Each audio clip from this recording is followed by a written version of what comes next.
Thanks, everybody.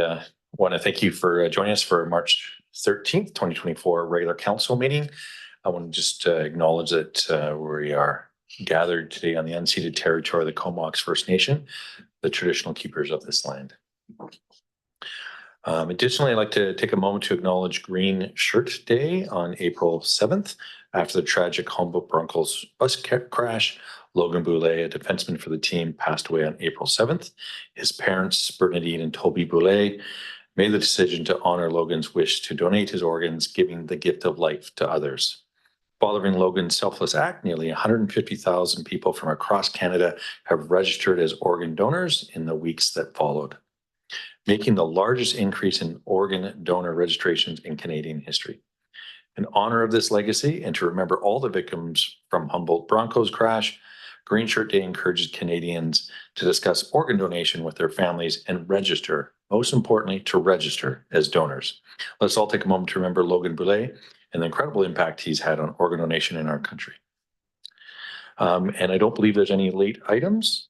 And so we'll move on to adoption of minutes from February 28th. Are there any errors or omissions?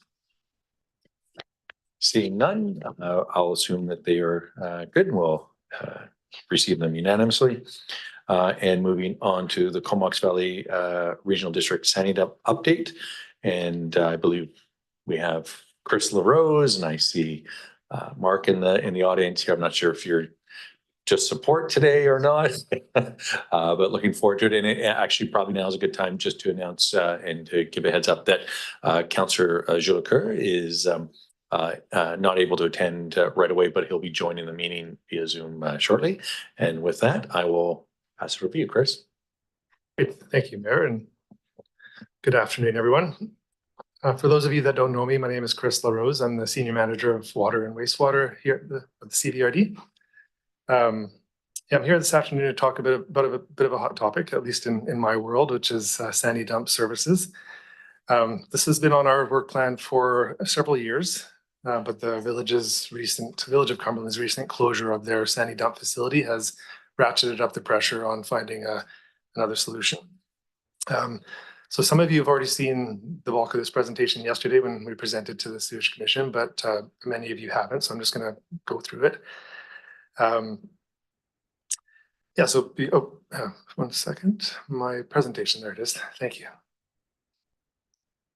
So before I start, I'd also just like to acknowledge that the land that we gather on today is the unceded traditional territory of the Comox First Nation, the traditional keepers of this land.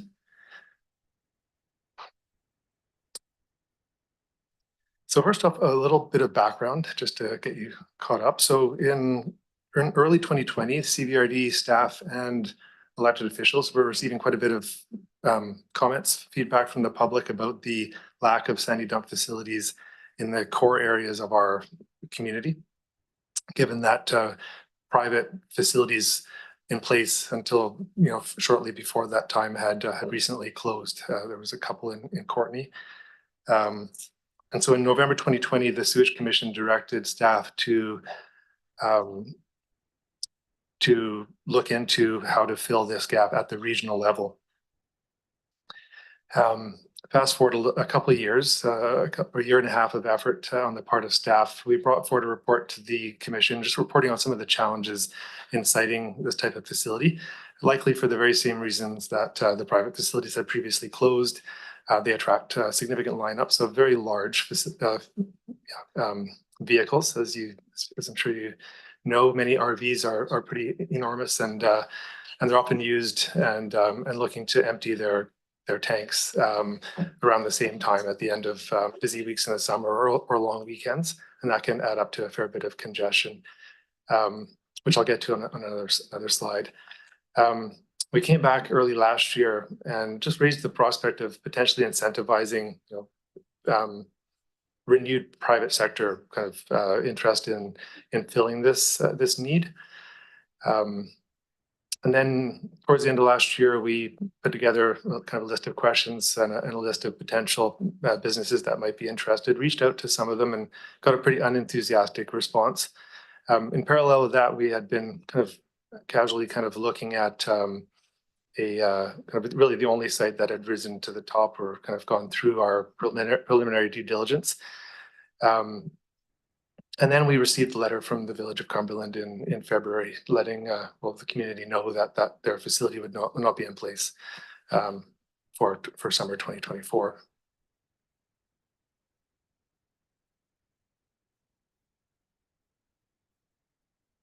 Sorry, this clicker's not Sometimes if you raise your hand, really, no, just kidding. Okay, there it is. So yeah, first of all, what the key criteria in citing a sandy dump, just thought it'd be useful to walk through that here. So first of all, proximity to utilities, the most important of which is a sanitary connection. It needs somewhere to go, right? But it also needs water for maintenance of the pad, and sometimes also is provided for so people can fill their RV tanks. And then power if there's going to be lighting or potentially a billing system.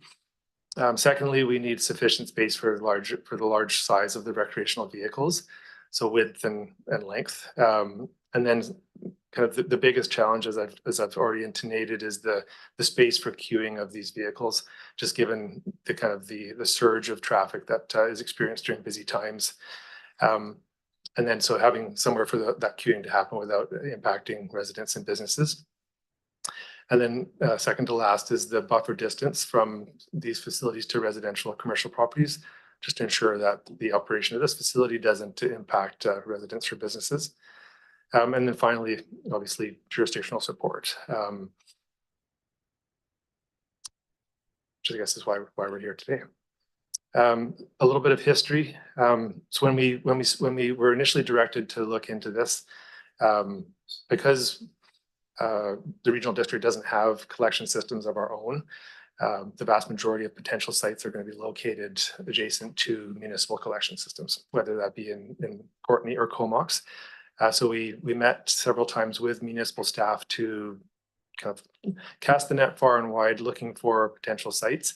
And we identified collectively 12 sites that were then kind of taken through a high level assessment. And 3 of those were shortlisted and for more detailed assessment.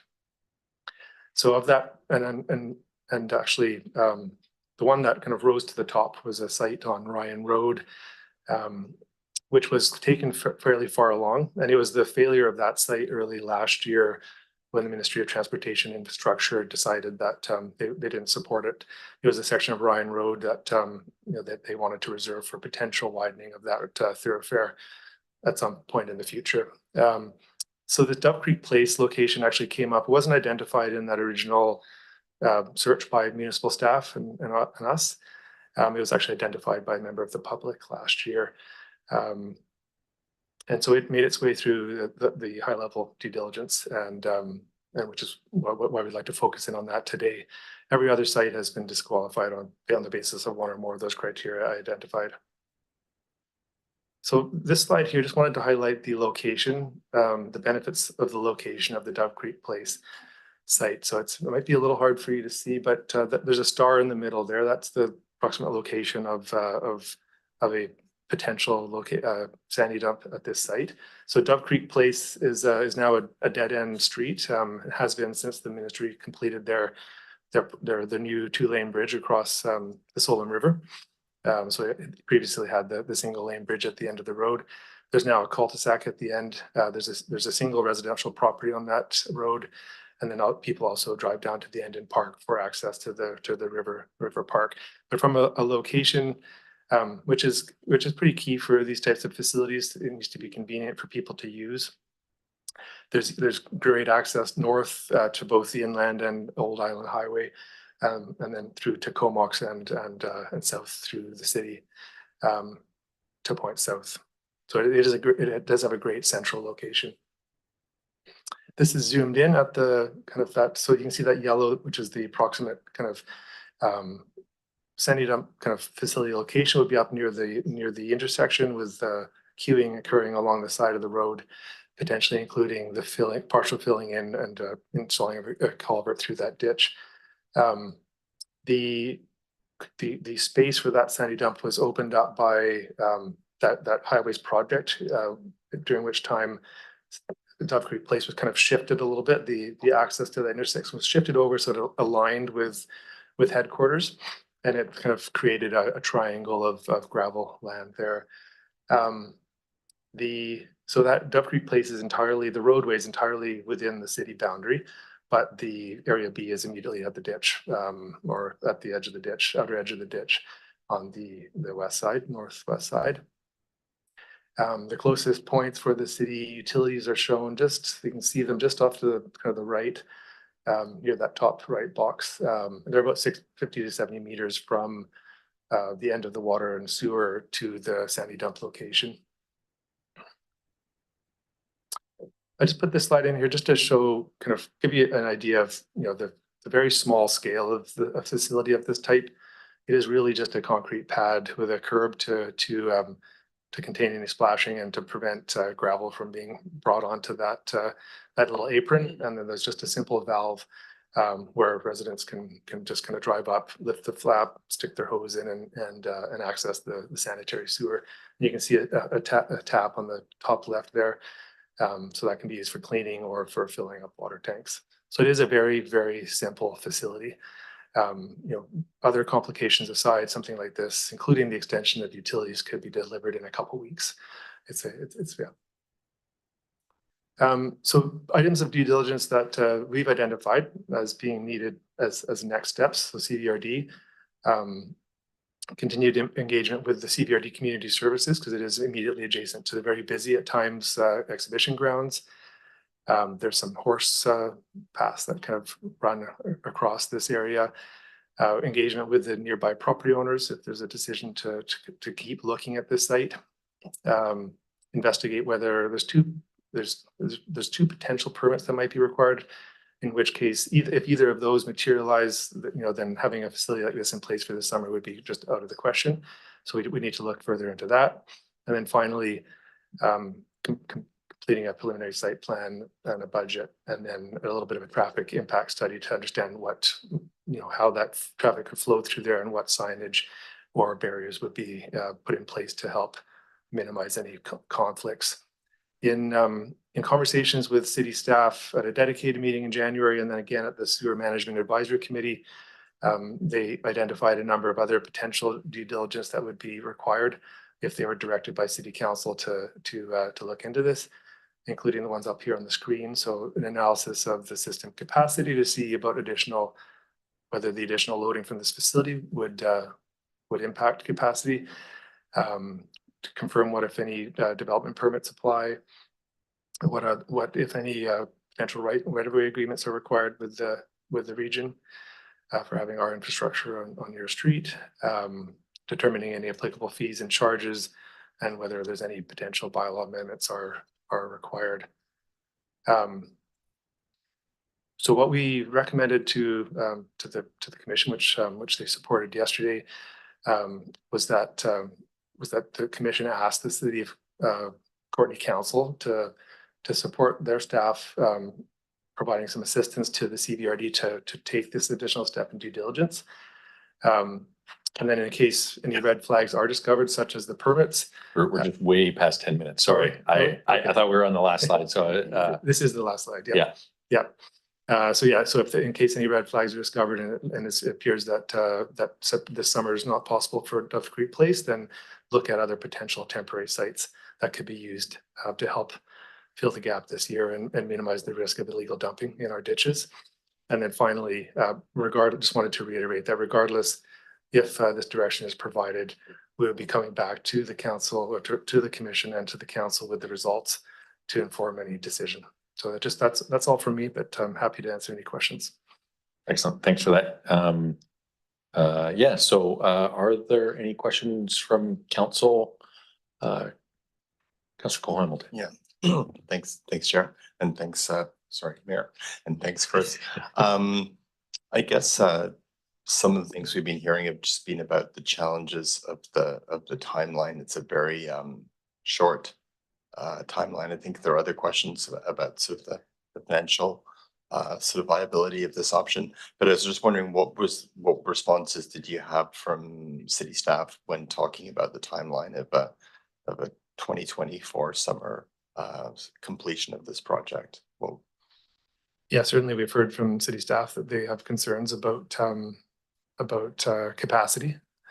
That was the significant piece. Yeah, and I think, in response, and I didn't highlight this in the presentation, but we're, more than willing to do all the heavy lifting on this. Yeah, so from a capacity perspective, at CVRD end, I think, as I mentioned, barring the requirement for, two of those potential permits, a type of facility of this type and simplicity could be delivered very, very quickly. So it's more about process and the level of due diligence that's required.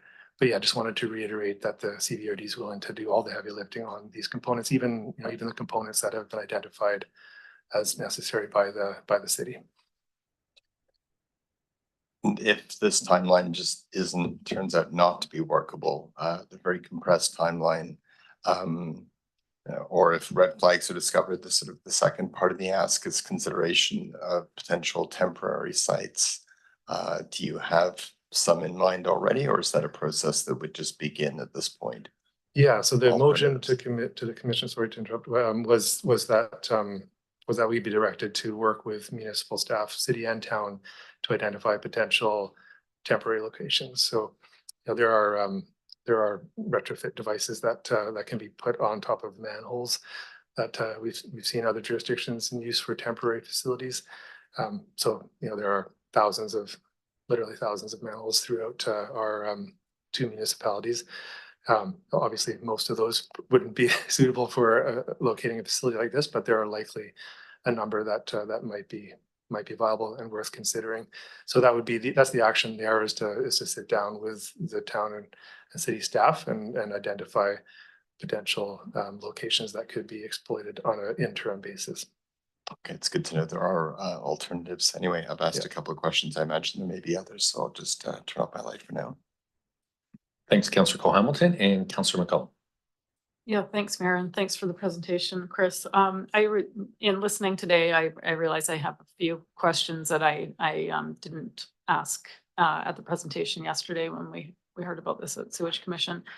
And my first question is, if we have a sense of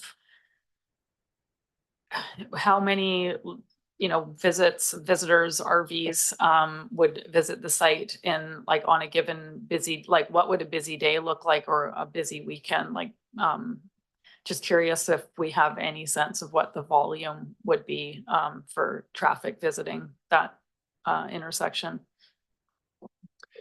Yeah, so we have a high level understanding of order of magnitude numbers based on looking at other similar facilities to the north of us. For example, there's a facility on the highway just in Campbell River that they can see upwards of 10 during really busy times, potentially 10 RVs lined up. But that would be probably a fairly busy, or particularly busy Sunday or Monday long weekend.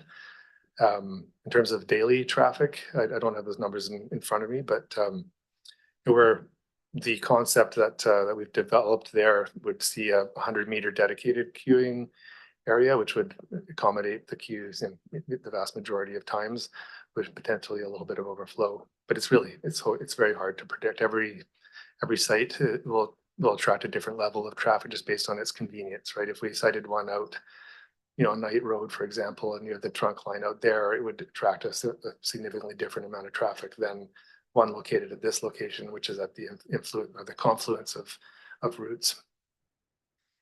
Yeah, so maybe when we get further information and it comes back, we could get a sense of how many vehicles we're expecting to come through the site, just like what that would look like. I think that's probably important to know. And then my other question is just around, we're talking about discarding a liquid waste into a sewer line. Like, who ultimately is going to cover that cost if it's going into the Courtney system? Is that,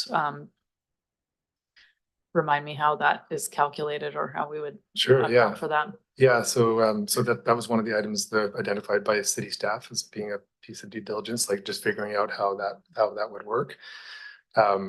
sorry, we haven't crossed that bridge, but yeah, so the city's perspective is that that would have to be either measured or estimated and accounted for.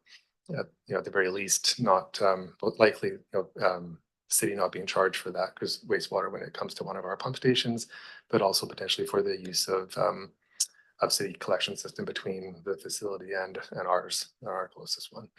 Yeah, and just back to the traffic one, I just wanted to comment. So that traffic kind of impact study would as a key input to that would develop a more rigorous analysis than the one I just summarized about how much traffic to expect and when. Okay, Yeah. great, thank you. Yeah. Thanks, Councillor McCollum and Councillor Moran. Great, thank you, Mayor. I wasn't at most of the sewage commission meeting listening in yesterday, so these questions may have been asked there, but of course not here. So yeah, one of my questions was around whether a fee for service was one of the considerations for the reasons that Councillor McCollum talked about. And I guess also just in terms, I know Cumberland, when they put in the water for cleaning mountain bikes, even though that was through a grant and it doesn't come out of taxpayer funds, I know a lot of Cumberland residents were quite upset that they were paying for the water to wash people's bikes. And so there could potentially be, that kind of feedback from Courtenay residents with this idea as well. So yeah, the cost piece is a question. And then you mentioned that there's enough space there for around 10 in the queue without, because that was my other question. That is a pretty busy stretch with lots of activities on headquarters at many times, especially weekends. So I was curious if you had more than kind of the norm or you had a lot of larger vehicles, like how much space is really there? I didn't go down to take a look, but. Yeah, so the queuing would occur on Dove Creek Place, so away from any no potential for the queuing to impact traffic on Right. headquarters. And then in terms of the potential that will be assessed would be assessed through the traffic impact study, but we're talking 5 to 10 minutes for an RV to use the facilities and then move on. So it's the maximum of one additional vehicle coming out of there every 5 to 10 minutes. So not a big addition to that. To that It just may be something I know in terms of the public engagement piece that's something that we probably would have to do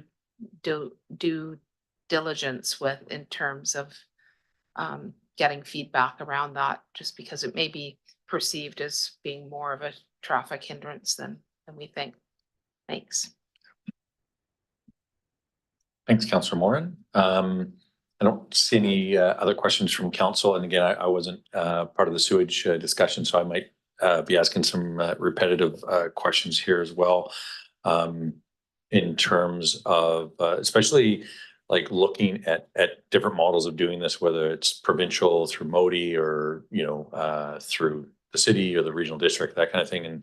And so there are rest stops and stuff that Modi already looks after, like down by Buckley Bay and other places like that. And just wondering if those types of places, which already have pullouts, already have that kind of traffic going there, if those were explored and what the feedback on those were. Yeah, yeah, sure. We did look up and down the island at what and across the water, what other jurisdictions have done, and there's a mix of municipalities, a little bit of regional district, some private sector. We haven't seen anything on MOTI infrastructure, and as I'd highlighted, the key criteria is that it be close to utilities. So those highway stops don't typically have gravity collection systems. So if we were to site a facility at one of those, we'd have to be putting a holding tank in the ground and having it pumped out, and which could be a major additional cost. So yeah, we're definitely focusing on spots that have connection to a sewer. Yeah. Okay. Yeah. And so when you talk about costs, because like when I look at putting pipes in the ground and stuff, it seems somewhat expensive as well. Is the idea that that doing something that has sewage connection and water connection would be cheaper over the long haul, but might be more expensive up front, or would the prices be the same if you're putting in a holding tank versus, again, at a place that already exists versus creating a new one. Yeah, no, it depends on, so yeah, obviously, you're right, capital and life cycle costs are relevant. It depends on how far, what the distance is to the utilities, but at the distance at the Dove Creek Place. So installing water and sewer for 50 to 70 meters versus installing a large enough holding tank in the ground. Comparable cost, but then with significantly higher operating costs to be trucking that wastewater. Mhm. Yeah. And only because I've been involved with it for quite a number of years, but events like Music Fest and stuff like that. I'm reminded because the tickets go on sale for RVs tomorrow, for those that are going to be camping, but usually like that takes up a huge amount of space during that event. And there may be other events that I'm less aware of throughout the year. Just wondering how those events would be impacted because they use that road for access. Correct. So yeah, as we identified, top of our list is to continue to work with community services to make sure that that we can accommodate this without interfering with their operations. But our first stop in the high level due diligence was to go out on site and meet with the CVRD staff who manage those facilities, and they are supportive of the location. They feel that that any impacts to operation and activity on that site can be mitigated. Yeah. Okay. All right. Yeah. All right. And we have another question, Councillor Hillian. Thanks, Mayor. I don't have a question. I have a comment. First of all, thanks very much, Chris, to you and your staff for working on this. A little bit of history. In 2020, this first came to Courtenay, and I think it was actually Councillor Frisch who took it to the Sewage Commission. And the Sewage Commission did agree to take it on, but effectively that meant that you and your staff were stuck with it. And here we have the result 4 years later. And now we're coming back to Courtenay. So I suppose in some ways this is full circle. To me, there's two issues. One is whether or not this is an appropriate site. And the other is whether Courtenay staff have the capacity to do the work that's required in time. There may be a third issue, which is whether or not it's actually appropriate for the public sector to be doing this in the first place. Councillor McCollum raised some of those issues yesterday, which I thought were points well taken. But I'm not sure how we proceed with this because I know there's some urgency here, and our normal procedure is to not make a decision on a delegation the day of. But I think it's important that we hear from our staff about those capacity issues before we make any decision about how to proceed on this. So thanks. Right. And Councillor Frisch. Yeah, thanks, Mayor. Are you suggesting, Councillor Hillian, that we do wait or that we push ahead? So I'm curious about that.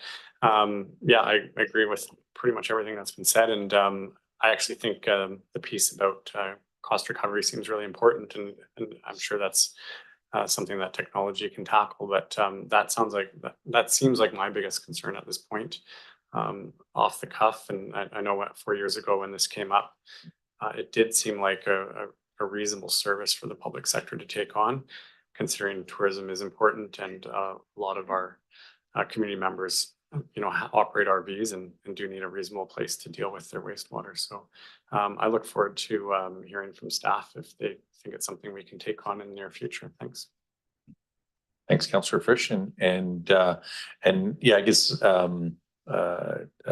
sort of two things, sort of appreciating the comments that, we don't normally contemplate things on the day, and appreciate you guys have sort of thrown this on the agenda. You actually asked for the delegation before you were able to talk to the Sewage Commission, and so really appreciate the CVRD staff are working hard. I did have a conversation with the Mayor of Cumberland this morning about how and why they're where they're at on their system, and kind of just trying to piece it all together again, because I would say, we're going through budget right now, which is its own challenge, but we have a pretty ambitious work plan, and so this is kind of this. My feeling is that this might be pretty challenging to try to get this done in such short timelines. as well. But again, I think, that's something that where we could get a report back from staff or get feedback from staff, briefing note, that kind of thing. On the technical side, though, just being somebody who camps quite a lot, and most of the places that I believe, other than the old Canadian Tire that was here, seemed to be that they did use the tank system. So I don't know if that's something that is just preferred not to be used, or if there's even technical reasons why you might use a tank versus not a tank. Because the sewage out of a RV is, I think, for a variety of reasons, maybe a bit different than what you might get coming out of a household or even a industrial place. So, yeah. Yeah, to be honest, I haven't come across a holding tank based system in our review. I mean, there may be a couple small campgrounds like Bates Beach or around that area that have a sandy dump for their guests only. I mean, maybe because they're not connected to or nearby a community sewer system, so they may be collecting. But I know that the old sandy dump at the Husky station and the one at the Canadian Tire both connected in with the sanitary system. Yeah, and there was one in, is it Miracle Beach at the provincial? It's still campground? there. Yeah. So again, they're not on a community or anywhere near a community sewer system. So, and to be honest, I'm not sure whether they direct it to their on-site septic system or if they have a holding tank. But I know they're not connected to a community sewer system. Okay. Yeah. Okay. All right. Councillor Frisch. Yeah, thanks, Mayor. I just wanted to acknowledge that as for staff capacity, we can only do what we can do. And this seems like if it's something that comes up or gets done for next year, that wouldn't be the end of the world. But I guess I'm wondering if staff are willing to comment at this time on anything, or if they'd rather just wait until we consider this at the next council meeting. Mr. Garbutt, you got your microphone. Thank you. Through the mayor to council, thank you for the delegation. Your staff have raised the capacity question when this came up. We've raised issues related to the location.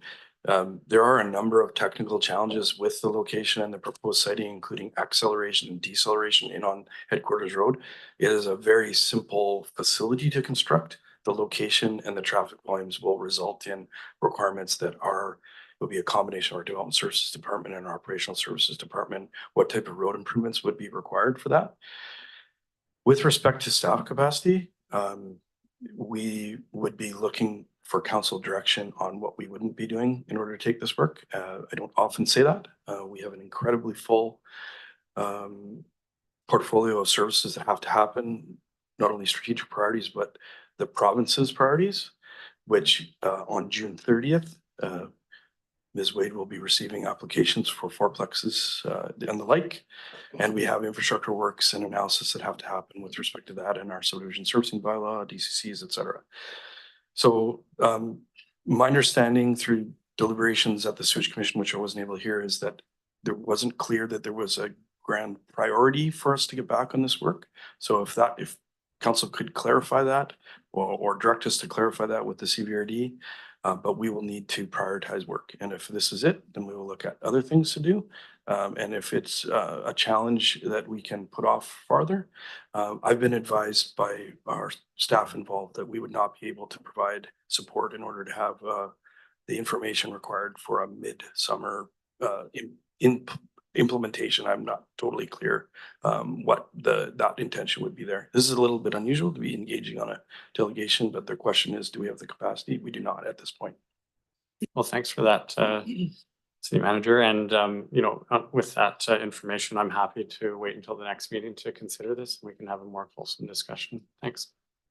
Thanks, Councillor Frisch. And maybe just given kind of the answer we kind of just got when we're talking about those potential temporary sites, which might be the way this goes, is that something that would require city staff input as well? Or do you think that's something where it'd be kind of working directly with existing folks and seeing if there's a way to incentivize or create a temporary system for the summer? Though that the concept there would definitely require collaboration with municipal, whether it be town or city.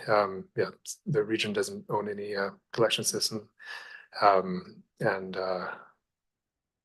yeah, private facilities would not have access to those manholes either. Yeah. Okay.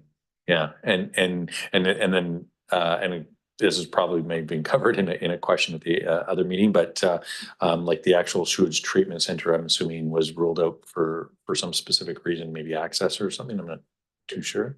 Oh, yeah, it's a, that's a, yeah, introducing public into the treatment plant site would be very problematic. We've got trucks coming and going all day long with the septic hauling and besides, it's very far out of the way. We did take a look at each of our pump stations because they're much more centrally located.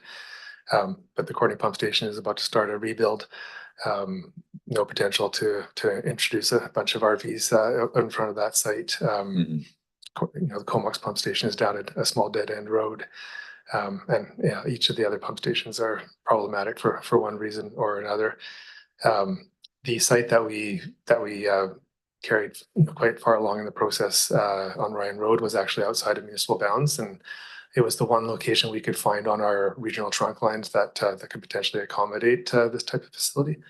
So yeah, we feel we've exhausted any type of regional facility or regional trunk line for siting. Okay, and again, I don't want to prolong this too much, but when you're looking at other municipalities, is it something that if and I don't know if this has happened in Campbell River or not, but I think the way they did their sewer line and they got their seawalk, like everything's kind of plumbed in, and whether or not if there's facilities being built for parks and trails and that kind of stuff that might be tied in, is there? And it's again, not a this year thing, but just kind of in that master plan kind of idea, if there's anything that comes to mind, but I'm not expecting much of an answer, but. Yeah, I guess that would be more of a question for municipal staff, honestly. Like the majority of the sites that aren't private are owned and operated by municipalities because municipalities are responsible for the collection system. So there's just a much wider variety of potential tie-in points for facilities of this type. Okay. Yeah. All right. Councillor Hillian. Mayor, I'm going to suggest that we actually deal with this in new business later tonight. And it sounds to me like we have a really clear message from staff, and awkward as it is, I think it's only fair to give the regional district a clear message rather than having them wait for another month till the next council meeting in April. And I think if it was the will of the table to deal with this tonight, the motion would be along the lines of that the city decline the request to work on Dove Creek Place, or Dove, whatever the name of the street is, and move instead towards an alternate resolution. That seems to be what we're hearing from our staff, and I think it would only be fair if that is the case to deal with that as quickly as possible, so that the regional district staff and all the work they've done we don't prolong the agony of this one. Okay, and we're just sort of chit chatting. I mean, if I have unanimous consent right now, we could consider it right now as well. So maybe what I'll do is I'll thank the delegation. We'll end the delegation. Thanks, Chris, very much, and Thanks, Mark everyone. for being very supportive and as well. Exact, taking notes. Excellent. And what I can do, just because to Councillor Hillian's point, I can take a motion now to consider this as new business, and we can maybe do that right now. Thank you, Councillor Cole-Hamilton, and Councillor Hillian. Did you second that? Thank you. All those in favor of considering a motion? And that looks unanimous. And I see Evan, Councillor Jolicoeur online, also voting as well. So with that, I'll maybe pass it back over to Councillor Hillian, just because you sounded really good with what you said before. I know you're not prepared, so if you need to take a moment, that's fine.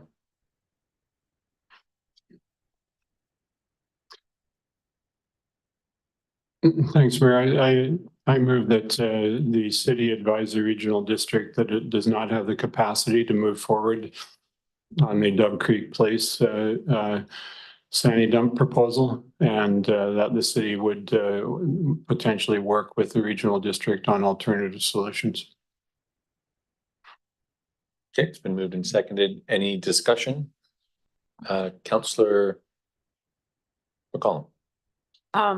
I just want to clarify that alternative solutions could simply mean a different timeline. I mean, I think regardless of where it ends up, that we don't necessarily want to take this location off the list. I think the major issue is that we can't fit it into the work plan on short notice. So unless I'm misunderstanding. So I guess my question is, does alternate solutions include just looking at this on for a 2025? And maybe that's a question for staff. Mr. Carpet, do you want to? Thank you, through the chair to council. The challenge we have is the timeline. I think there's been some good work done and our staff groups have been walking together on various things. I think there's a number of significant technical details to actually work out around the viability. If this is an important item to address, we should give it the time required. And at this point, particularly with the number of traffic oriented things that are on front of our operational services group, including traffic calming, delegations around number of neighborhoods, et cetera, that takes their time. Plus the fact we are actually without 2 members of our transportation group who would be critical to this. I think a request back to the CVRD to defer that timeline so we can work together on that. We all acknowledge that recreation and the tourism industry in the region is an important economic driver. So it's really challenging that we would appear at a staff level to be kind of like not in favor of economic development supports. That would be very challenging. It's really just a timing issue. And I think the technical analysis may suggest options, and we also might be able to combine efforts. It sounds like there was a good location cited on a Ministry of Transportation right away. Perhaps we can assist in some of those dialogues as well, but we're gonna have that for you. Thanks, Mr. Garbutt. And maybe So- just while we're discussing the actual motion, Ms. O'Connell was just wondering if we get clarification on it so that she can bring it up on the screen. So Councillor Helene, if you wouldn't mind articulating it again just one more time for Ms. O'Connell, that'd be great.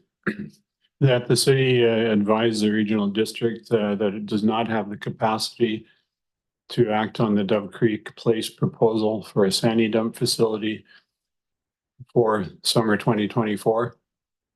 And that the city continue to cooperate with the regional district on alternative solutions. And this time I'm going to wait until I have a nod over here before and we'll get it up on the screen just so we're all speaking to the motions. Okay. Or is it? Oh, okay. You can't share it with Zoom? That's not connected to Zoom. Okay. All right.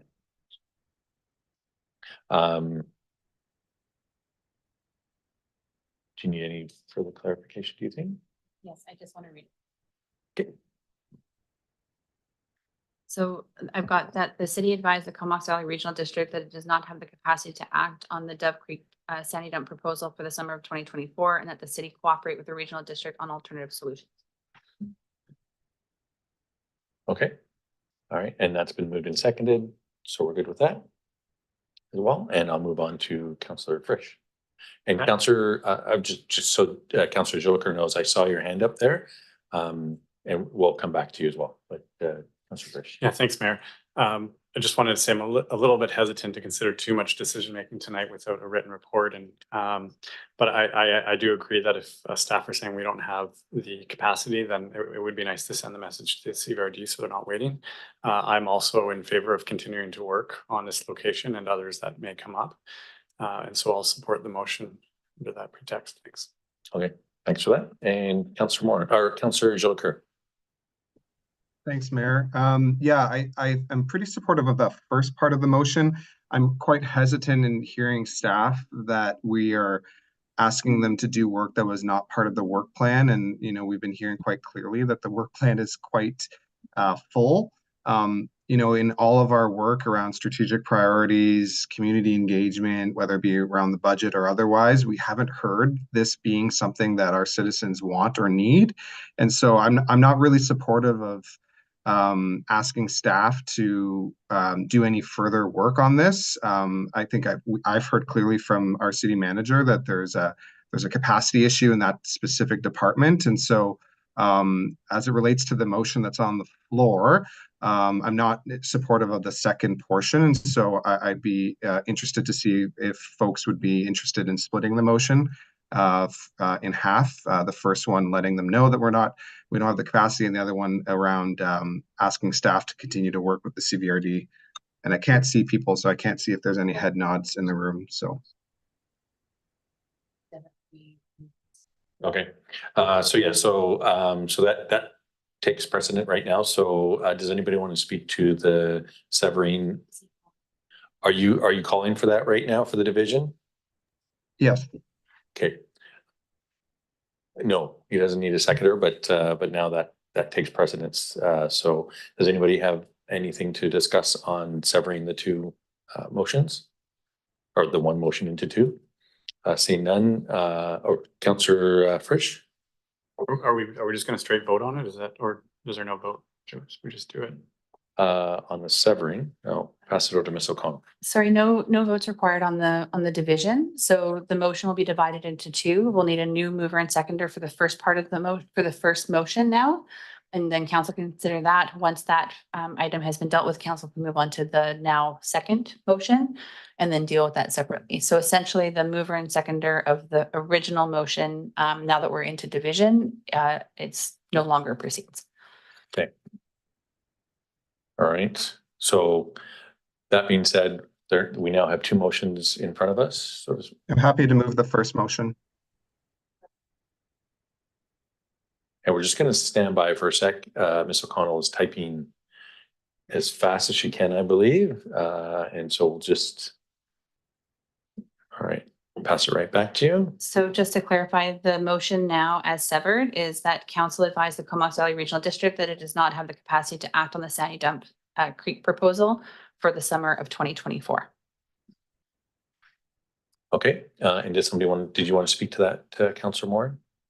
Okay, so taking a vote on, we did, Councillor Jolicoeur moved and Councillor McCollum seconded that one as severed. And with that, seeing no further questions, all those in favor? And that looks unanimous. And now on the second. Okay, so Councillor Hillian and Councillor Frisch on the second one. And Councillor Moore. Just before my comment, could you just read out the second portion again? Thanks.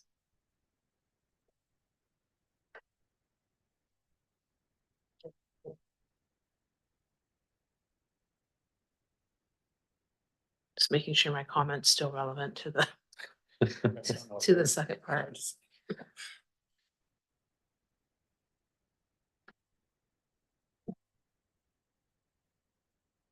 And sorry, my mic's not working. That's why I keep sliding over. So the second part is that the city cooperate with the regional district on alternative solutions to the proposed Dove Creek Sandy Dump. Okay, thank you. Yeah, I guess I didn't really get clarification on Councillor McCollum's question of whether that does include timeline, because if it doesn't, then I would seek to amend it to say including or considering an extended timeline or something to that effect. But did we determine whether that did include timeline, that second piece? So the first Okay. one was not, yeah. Okay. So the first severed one was, we're not considering in 2024. Yeah, but does Summer. the second part, when it says options, does that include what Councillor McCollum said around still considering that location in a different timeline? Yeah, it wasn't removed in the Okay. first one, yeah. It was just, the only thing was the timeline in the first one, not the location. No, I'm talking about we're on the second one right Yep. now. And the second one is to continue working, but it also doesn't Go ahead. only, Not have written it. okay, so the way that it is written is alternative solution. So yeah, so good question, Councillor Warren. So that does mean that it wouldn't include the Dove Creek one, the way that it's written right now. And Mr. Garbutt. If I could weigh in, and this is for the discussion, as when I weighed in previously, we don't know that this won't work. We don't know what the technical solutions may be. The challenge we have is the timeline. So what I would hope council would say, we can't work on it now, but we want to work on a solution, which may include this area if appropriate and technically feasible, and that not occur by midsummer 2024. Mhm. Is that helpful? Councillor Will Cole Hamilton? Yep, it's all those names. So I was gonna suggest an amendment. We just remove the word alternative, which seems to get rid of the problem of excluding this site, and just add the words as staff capacity allows.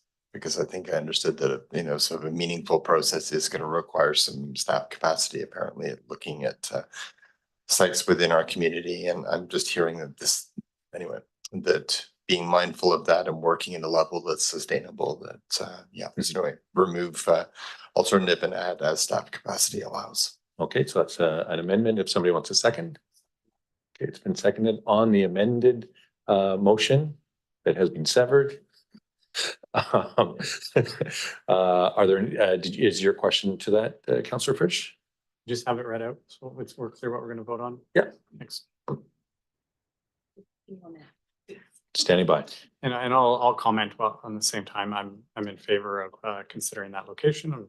I'm in favor of considering this solution at a slower timeline. So I'm going to support hopefully what we've written on the fly here tonight.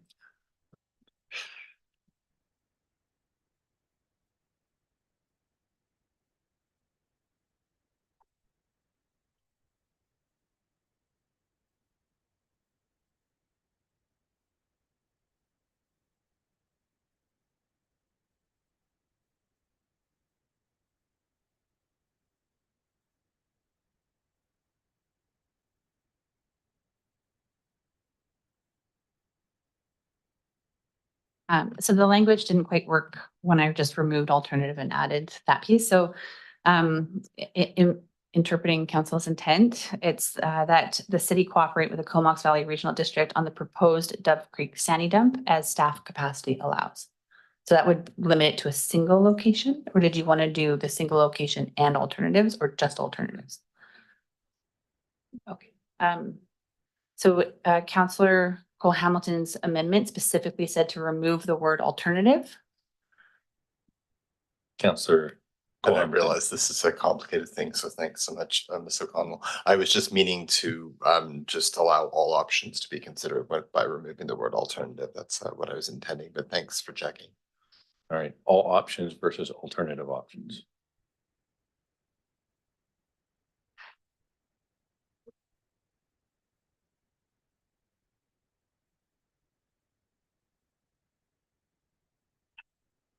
Okay, I think I got it. That the city cooperate with the Comox Valley Regional District on the Sandy dump options. That's good to me. Options plural. Mhm. Okay. I see no further lights. Councillor Shillaker, are you? Yeah, just did we lose the as staff capacity piece? It's in there. Okay, thank you. Yeah, it just wasn't read out because we're massaging the other part of it. So, but yeah, as capacity is still part of the motion. That being said, I see no further questions or comments. All those in favor? And that passes unanimously. And thanks for that. And we. Oh yeah, that was just the amendment. Thanks. Here I'm like, that took a long time. All right, the motion has amended. Are there any questions or comments? Seeing none, all those in favor? Oh, yeah. Can somebody? Move the motion as amended. Yes. Yeah.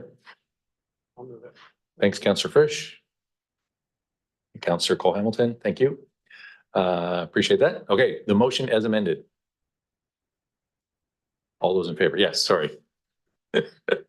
Any opposed? Nobody's opposed. Okay, that's unanimous. All right, now I think we're done.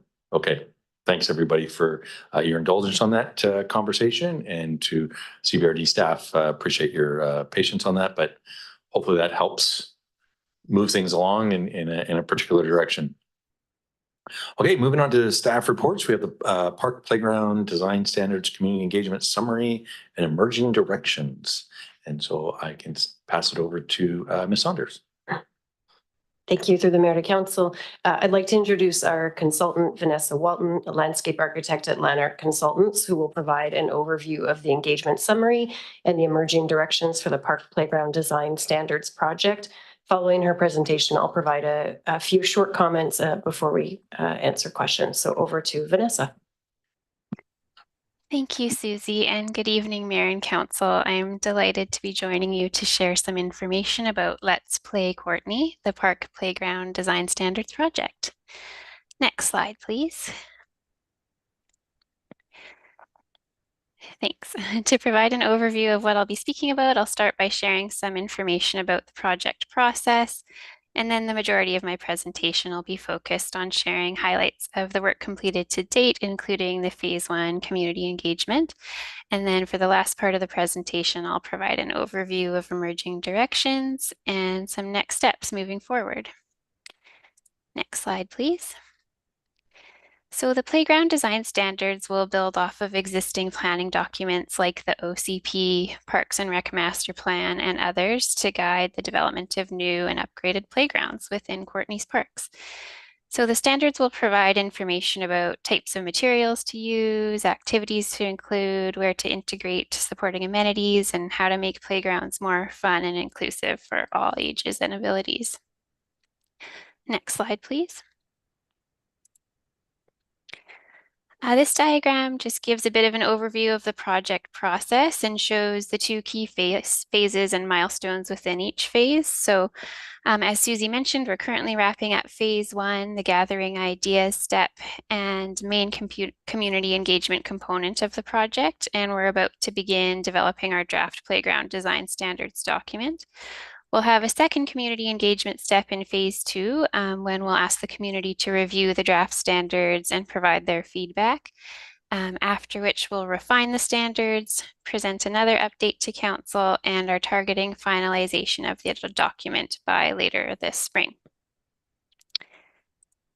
Next slide. So in the following section, I'll provide an overview of what we heard from the community feedback in Phase 1. Next slide, please. How did we engage? So the Phase 1 engagement opportunities included a mix of online and in-person engagement with really the goal of reaching out to a broad cross-section of the community and specifically wanting to target children and families who are the key playground users. So we held 2 in-person children's workshops where we shared information about the project, gathered ideas about playgrounds, and then spent the bulk of the time allowing kids to design their own ideal play environments. So you'll see the photo on the left there, some of the exciting examples that kids were able to come up with. We also had a drawing contest available to all youth under the age of 18 within Courtenay and asked them to draw or design their ideal playgrounds. We had 2 online interest group meetings, excuse me, one with accessibility and community support interest groups and one with city staff from various departments. And then the community survey ran from January 23rd to February 16th online with a link via the city's website and hard copies at key locations within the community. Next slide. Who did we hear from? We had 336 survey responses, about 30 attendees at the children's workshop, 19 drawing contest submissions, 12 interest group meeting participants. And then we actually got a really wonderful package of drawings from a local teacher who submitted those just after we had wrapped up our engagement phase, but lots of ideas from a wide cross-section of the community. Next slide, please. So the following slides, I'll take you through some of the key themes from the engagement phase. And one of the questions we asked participants in our workshops, as well as within the survey, was what are the barriers to play that exist within Courtenay's parks and playgrounds?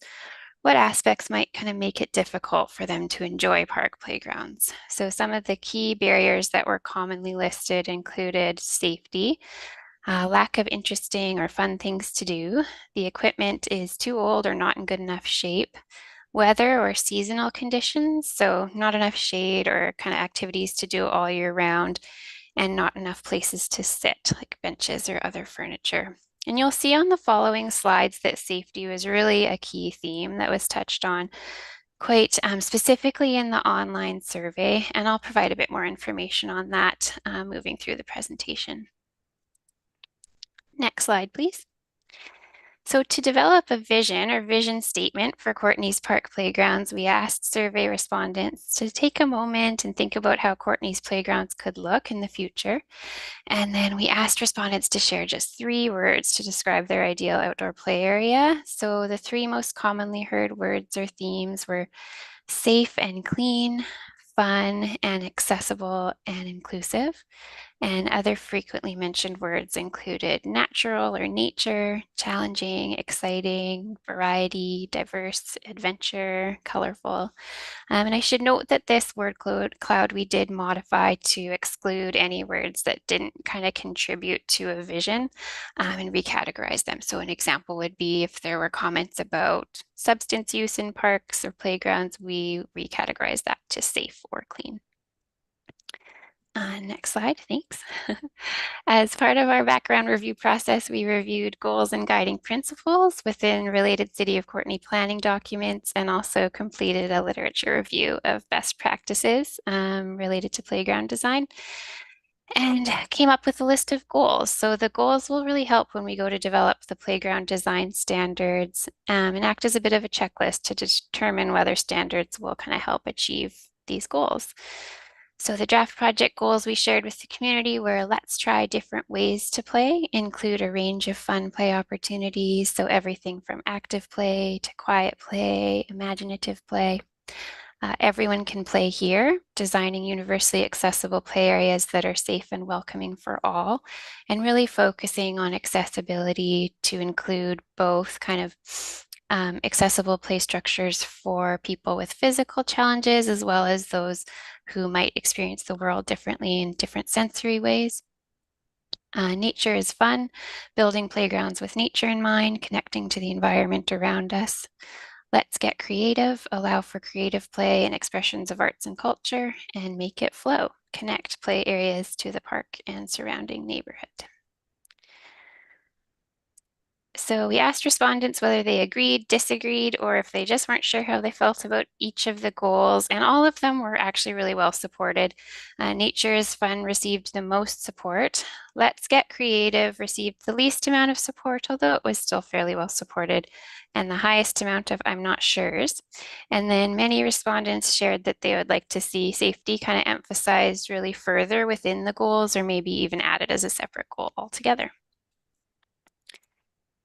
We also asked respondents to put on their playground designer hat and choose the elements they would like to see most in Courtenay's playgrounds. So top choice was new play structures like swings, slides, or climbing features, followed next by nature play opportunities. Splash pads and water play was really well supported, as well as areas for exploration. So kind of willow tunnels, pass-through planting or stepping stones, and also inclusive play features for all ages and abilities.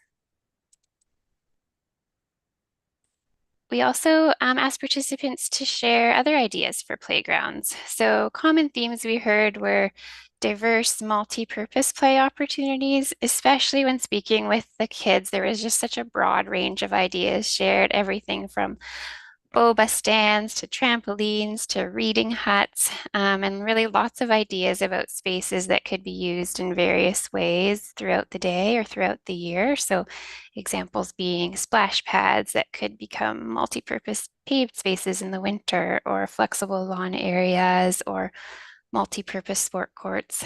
Participants also shared a lot of ideas about playgrounds becoming spaces for community gathering. So, and it, you know, thinking about both day-to-day kind of informal gathering and connection, as well as places for special occasions like birthday parties or family reunions. There were also quite a few comments about creating playgrounds that felt really unique to Courtenay and the strong sense of place that Courtenay has. And some respondents identified opportunities for kind of custom or landmark play features that might attract more visitation to playgrounds and even visitation from people outside of the community to kind of increase positive activity in Courtenay's play areas. Thanks. Next slide is related to safety. As I mentioned, this was really a key overarching theme we heard a lot about, particularly in the online survey. And more so about kind of safety, not so much related to play, like risky play was actually quite well supported. But really the main concerns were about evidence of substance use in or near playground areas. So including garbage and debris being present in the play area. Some participants shared concerns about maintenance or upkeep and condition of some of the playgrounds. And others shared kind of concerns that are not necessarily directly related to playground design standards, but are really important community issues, of course. So some examples being sheltering in parks, bylaw enforcement, and community mental health supports. And as a result of some of these concerns, survey participants did indicate that they often take children to natural areas outside of the city or visit play areas in other nearby communities where they might feel more safe. So moving on, with all of the wonderful feedback we received, we are going to use that. I'm feeling quite inspired to develop some emerging directions further as part of phase 2. Next slide. So during phase 2, we'll be really developing the document further and actually getting into the heart of the playground design standards themselves. So to give you a little bit of a look at what the document might look like and how it will be organized, we're proposing 3 sections. The first being planning, so kind of framing the standards. Second being design, digging into the details. And third being implementation. And I'll tell you a bit more about each of these sections on the following pages. So section 1, framing the standards, will include some information on the project purpose, context, and process. Provide a vision statement and a refined set of goals or guiding principles based on what we heard from the community. We'll also provide a brief overview of the playground system today, along with a review of classification. So almost an organizational structure of dividing playgrounds by classification. So community parks, neighborhood parks, and nature parks, and how the standards might apply differently to those different classifications. And then an overview of what we heard during phase 1 engagement. Using all of the great feedback we received during phase 1 and our background research done to date, we've developed a draft vision statement to share, and we'll continue to refine this as the project progresses and with input from the community during phase 2. But our working vision statement for now is: our city's park playgrounds are safe, fun, and inclusive places where community members of all ages and abilities can gather, socialize, and play. Well connected by paths and trails, playgrounds are the center of activity in Courtney's Parks, inviting and comfortable to enjoy all year long. The playground system will offer a diverse range of innovative and exciting play opportunities, allowing everybody to challenge their abilities, stimulate their curiosity, and foster exploration and imagination.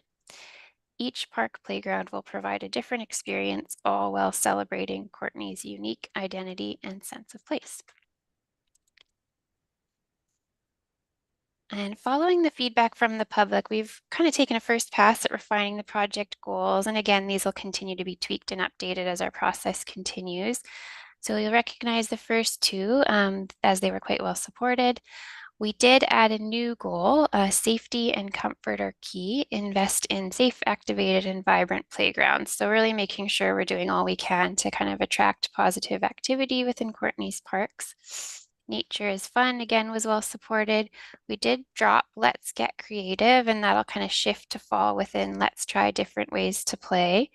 And then we tweaked make it flow a bit and changed it to be really all about connection. So connecting play, paths, and neighborhoods to create healthier communities by bringing people together to gather and play. So getting into section 2, I'll kind of fly through this as quick as I can. Digging into the details is where we'll get into the heart of the document. So this is just an overview of what kind of topics we'll be providing standards for. So accessible inclusive design being a key consideration. So we'll provide an overview of that, but I kind of see that also being woven through the rest of the standards themselves. In more detail. So provide information on siting the playground. So that'll be kind of about context, aspect, grading and drainage. pathways and connectivity, enclosure and boundaries. So are these play areas open, fenced, planted, and why or why not? Surfacing and edging might have different options based on the classification of playground, Play elements and opportunities obviously being key with types of structures, themes, materials, nature play. Trees and planting being fairly self-explanatory, and then supporting amenities. I think there could be a way to organize this based on, again, on playground classification. So standard amenities for all playgrounds being gathering spaces or furnishings, waste receptacles, and some form of shade, whether that be trees or structures, and then sort of special amenities being above and beyond that for more of the key community parks. There's also opportunity to discuss programming further to kind of activate these spaces. So whether that's park pop-ups or, music in the park, different events that might activate playgrounds and kind of attract use. Then finally, section 3 moving forward is where we'll provide some preliminary order of magnitude costing and working with play suppliers locally to come up with some financial and budget recommendations.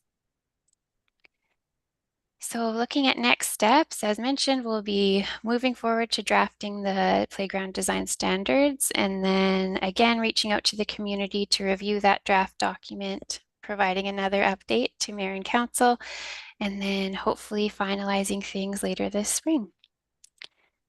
So with that, thank you so much for your time, and I'll pass it back to Susie for some closing remarks. Thanks so much. Ms. Saunders. Thank you. Thanks, Vanessa, and through the mayor to council. Just a few closing remarks. As Vanessa mentioned, we did receive a substantial amount of feedback related to safety in parks and playgrounds and parks. Some of that feedback will be used to incorporate it into our playground design standards, those items that can be addressed through playground design or even park activities. But there's some feedback as outlined in the report that's outside the scope of the project, but important to share with council. So we did receive unsolicited feedback regarding the parks and open spaces control bylaw, and so specifically related to support for regulations on sheltering in parks, offensive and indecent behaviors, and also off-leash dogs. So those were pieces of feedback we received that will not be addressed through this project. Also substantial feedback regarding substance use and mental health in parks, a lot of support for investment in community mental health supports, but important to note that the city doesn't have the authority to regulate substance use in parks or playgrounds. And so one of the recommendations before you tonight is to direct staff to return with a report on options for sharing that feedback with the province. But I think it's important. The other thing I'd like to outline, as mentioned in the report, is that 68% of respondents were women or girls, which is highly representative of our population.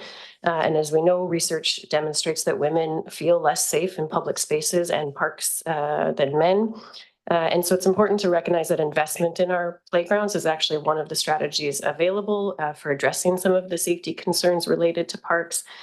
So effective design, for instance, through crime prevention, through environmental design, as well as other items, can be used to create safer spaces, and that'll be addressed through this project, as well as effective interventions such as placemaking and programming can increase our usage and activation of parks and make them more welcoming and safe and busy places. And we also know that investment in playgrounds and amenities can bring diverse communities together and build relationships and connections. And so the Park Playground Design Project, part of this project is a goal of activating our playgrounds and our parks and making these community spaces. So there's 2 recommendations in front of council, just for clarity. One is receiving the report as well as the recommended draft vision, goals, and guidelines. And the second recommendation is related to directing staff to report back on options for sharing some of the feedback with the province. And so we're happy to answer any questions. Excellent. Thanks very much for that. And we'll start with Councillor Frisch. Yeah, thanks, Mayor, and thanks, Ms. Saunders and staff for an in-depth report and all the hard work. Just quickly, I was really interested to see how much support there was for, connecting to nature and nature play, and how little there was for electronic connection and devices and Wi-Fi. So that's a bit telling, I suppose. But I'm really happy with this work and happy to support both recommendations, and I'll move recommendation 1 at this time. Seconded by Councillor Cole Hamilton. Thanks for that. Any questions or comments beyond that? Looking out in Zoom land, Councillor Jolicoeur, did you have a comment? Yes, thanks, Mayor. A few questions probably to staff. In the staff report, it went into detail around the community feedback being potentially out of a line with the staff reporting on issues like drug paraphernalia, garbage and debris. And there's a fair bit of analysis of why staff think there might be a discrepancy between the lived experience of the people that were sharing their stories and what staff have been finding in our parks and playgrounds. And so further down in the report, in the recommendations around the strategies in addressing specifically the safety issues, it highlights the crime prevention standards. And I understand just from some cursory research that those standards, there's a fair bit of research around the pros and cons around that, the considerations around human rights specifically, and kind of an evolving field. And from what I understand, they're typically a little bit more expensive as well in terms of types of amenities that would be created. And so I guess I'm curious, given that the staff report speaks to kind of a discrepancy between what was shared from the public and what our staff are experiencing on the ground, why we would be recommending a standard that addresses an issue that we don't necessarily have the data to back up. So I'm wondering if staff can speak to that specifically, the crime prevention standards and what we've heard from staff versus the public. Okay, Ms. Saunders. Thank you. Through the mayor to Councillor Jolicoeur. To answer the first part of your question, our operations staff anyways, I'll do the best to answer on behalf of them. They collect information based on public inquiry, so the number of residents who call our operations team directly to make complaints or let us know about issues that need to be addressed. And also through our parks operations teams who are on site and visiting parks on a fairly regular basis. So they do collect data and we do record that. And we're not seeing the volume of, for instance, collection of drug paraphernalia as being reported in the park playground design standards feedback. However, we also knew through our conversations, for instance, through recreation with sports groups, community groups, and other folks who use our parks and playgrounds, that they are experiencing issues related to drug paraphernalia, very challenging behaviors, and those are not being reported to our operations team for a variety of reasons. Sometimes as simple as the sports group in particular will just pick up the paraphernalia and take care and dispose of it. Or in the case of a troubling incident, those are police calls. So those would never come to the attention of the city. And so I think what we're hearing and through evaluating the feedback that came through that survey is there's a significant group of respondents who indicated they are making choices about not coming to our parks or playgrounds because of either direct experiences they've had in a park or playground or in the community in general. And they, based on their responses to open-ended questions, staff feel confident and comfortable that those are real lived experiences, even if our data doesn't support it. And then there was some other feedback that was unrelated to playgrounds at all. And so those need to be sort of put aside and put into a different bucket as documented in the report. But clearly folks are having incidents and experiences either in the community or in our parks and playgrounds that are affecting their choice to access our public space. In relation to crime prevention through environmental design, we're not recommending it as a standard or the standard. It's something that our consultants will look at and reflect on as part of our design standards. And it can be everything from lighting to visibility, to making sure there's access and egress paths. So it wouldn't be the standard, it would just be one of the lenses we use to make sure that all of our community members feel like they are safe and have ways to access and exit a park and playground, or that there's appropriate lighting or visibility or that type of thing. So it's just one factor that we take into consideration. Yeah, that's really helpful. Thanks for that. And just, I guess, a comment on that is that I see that there is signage in our parks and playgrounds for the public to call our operations team if any of those issues do arise. So what I'm hearing is that maybe it's an opportunity for us to reinforce that the public does has an opportunity to bring those concerns forward and to be dealt with by staff in the moment as they are occurring. So thanks for that. Thanks, Councillor Delacour and Councillor Hillian. Thanks, Mayor. I just wanted to say that I don't have any doubt that significant numbers of members of the public have concerns about safety in the community in general. And that includes parks and trails. I regularly hear from people who express concerns about walking the Rotary Trail. We've had reports of incidents in parks, and unfortunately, it doesn't take much. It could be one incident that a person experiences that dissuades them from going added to what they may hear and perceive about what's going on in the community.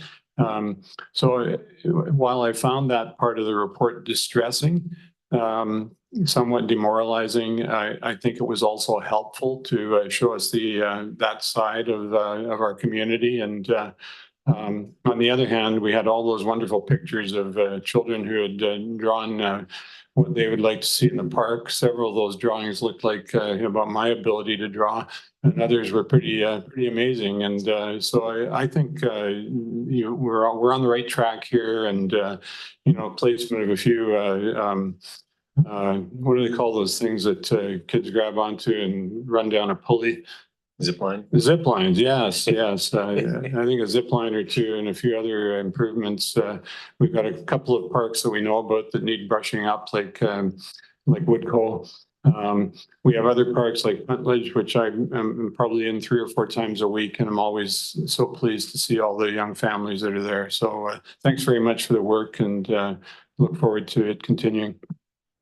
Thanks, Councillor Hillian. And yeah, the amount of usage that's currently being done is quite inspiring to see. And it's inspiring to see how, again, some of these ideas coming forward are aspirational and looking to see how we can actually bring them to action. So it's a really exciting step in the process. We do have a motion on the floor. I don't believe there's any other questions. So with that, I'll call the question on the recommendation 1. All those in favor? All right, I'm bumbling a little bit here. Anybody opposed? And there's nobody opposed. Perfect. That passes. All right. And that's for staff to report back with recommendations on sharing the park design with the provincial government regarding the mental health and substance use, homelessness, and municipal playgrounds and parks. Any questions or comments on recommendation 2? Seeing none, all those in favor? And that looks unanimous. Excellent. Thanks for that. And we'll move on to development services for the application for the Union of BC Municipalities UBCM Development Approvals Program. And I will pass it over to Ms. Wade. Through the mayor to council, this is an exciting opportunity for us to apply for $150,000 to UBCM for the Development Approvals Program. The city had applied in 2021 and was unsuccessful. We have an application put together. The deadline was March 8th. So the application has been submitted. And as part of the submission package requires a resolution by council. And so staff is asking for consideration of that resolution to complete the application. This is also a slightly different funding, different tasks that'll be in this grant versus what we received in December for the capacity building infrastructure. This is orientated towards helping with change management internally within the departments to improve processing, and also working with our partners in Courtney and the CVRD, and also in Cumberland, to make sure that we're more consistent in our development approvals process. So there's consistency within the industry, and also updating some of our bylaws. So with that, I'm happy to answer any questions you may have. Fantastic. That sounds great. And we did have a meeting this morning with mayors and chair as well. And so that was one of the things we kind of glossed over a little bit, but it's certainly been something that really that alignment sounds great. So maybe just ask a quick question, like that, this is a grant for us, but are the other municipalities in the CVRD applying for a similar grant, or would it be the city that would be leading it? Yes, the other municipalities are, and as part of actually the application, there's emails between the municipalities saying that we will support each other in collaboration. That's awesome. Thanks so much, Councillor Hillian. Thanks, Mayor. I'll move the recommendation. All right, any further questions or comments before we move on? Take the vote. All those in favor? And that's unanimous. Excellent. Moving on to financial services, we have the parcel tax review panel for 2024. All right, and that's to have it take place on April 10th, at 2024 at 3 p.m. Any questions or comments regarding that? See none. All those in favor? Also unanimous. Oh. Oh. No, it doesn't. You just- You'll know that he's not here, but the rest of us were unanimous. Okay, Councillor Jolicoeur, Councillor Cole Hamilton just left the room momentarily, so just to give you a heads up on that.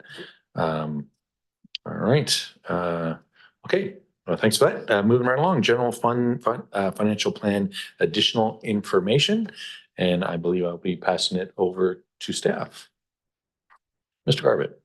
Thank you. Following the consideration of the general fund on the 28th, council gave us direction, past 3 motions.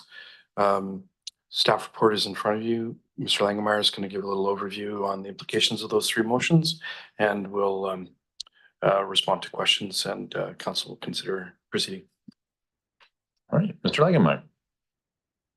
Nice to be here once again. Look at this, one of my very artistic PowerPoint slides. So motion 1, the question was, what would it look like if we chose a 7.7% discretionary tax change or 6.7 on our use of surplus from the prior year? So it is essentially summarized in the table within the report. I provided the 3 columns. The 9.7% discretionary tax change is what is currently included in the general fund financial plan as presented. The 2 other columns are the impacts on the single family residential dwellings, our total tax revenue, and our reliance on prior surplus. And the final line at the bottom is the 2025's estimated tax increase. Given that we're not adjusting our future year's expenses, if we lower the tax increase this year, it just pushes that revenue requirement to the next year. So looking at the 7.7, we can see that the impact on an average home, it's a reduction in property taxes of $34. If we reduce that tax increase to the 6.7, we have a $50 reduction. Overall tax revenue drops slightly more than the discretionary tax change, and that's because we're also lowering the taxes on our non-market change assessment. Those new houses and businesses are being taxed in the first year. So if we drop our tax rate for everybody, it also impacts those new pieces coming on, and that hits our overall tax revenue. Our reliance on surplus, you can see I've included the expected use of surplus over the 5 years. So in the original scenario, we're consuming 43% of our surplus based on what we know today, and it increases up to 50%. Now, this doesn't take into consideration if future years we produce a surplus or not. We're required to balance our budget, and so we assume all the spending that is authorized is spent. We have seen in the last number of years that the actual authorized spending, we don't spend right up to our budgets. We're typically under budgets in some areas. We don't always have control of that. Events can occur that are out of our control, or we need extra funding for varying reasons. So this information has to be taken with a grain of salt because it is not perfect. Moving on to motion 2. It was looking at if we change how we tax the utility class and the Class 8 recreation nonprofit. So I'll start off with the utility class.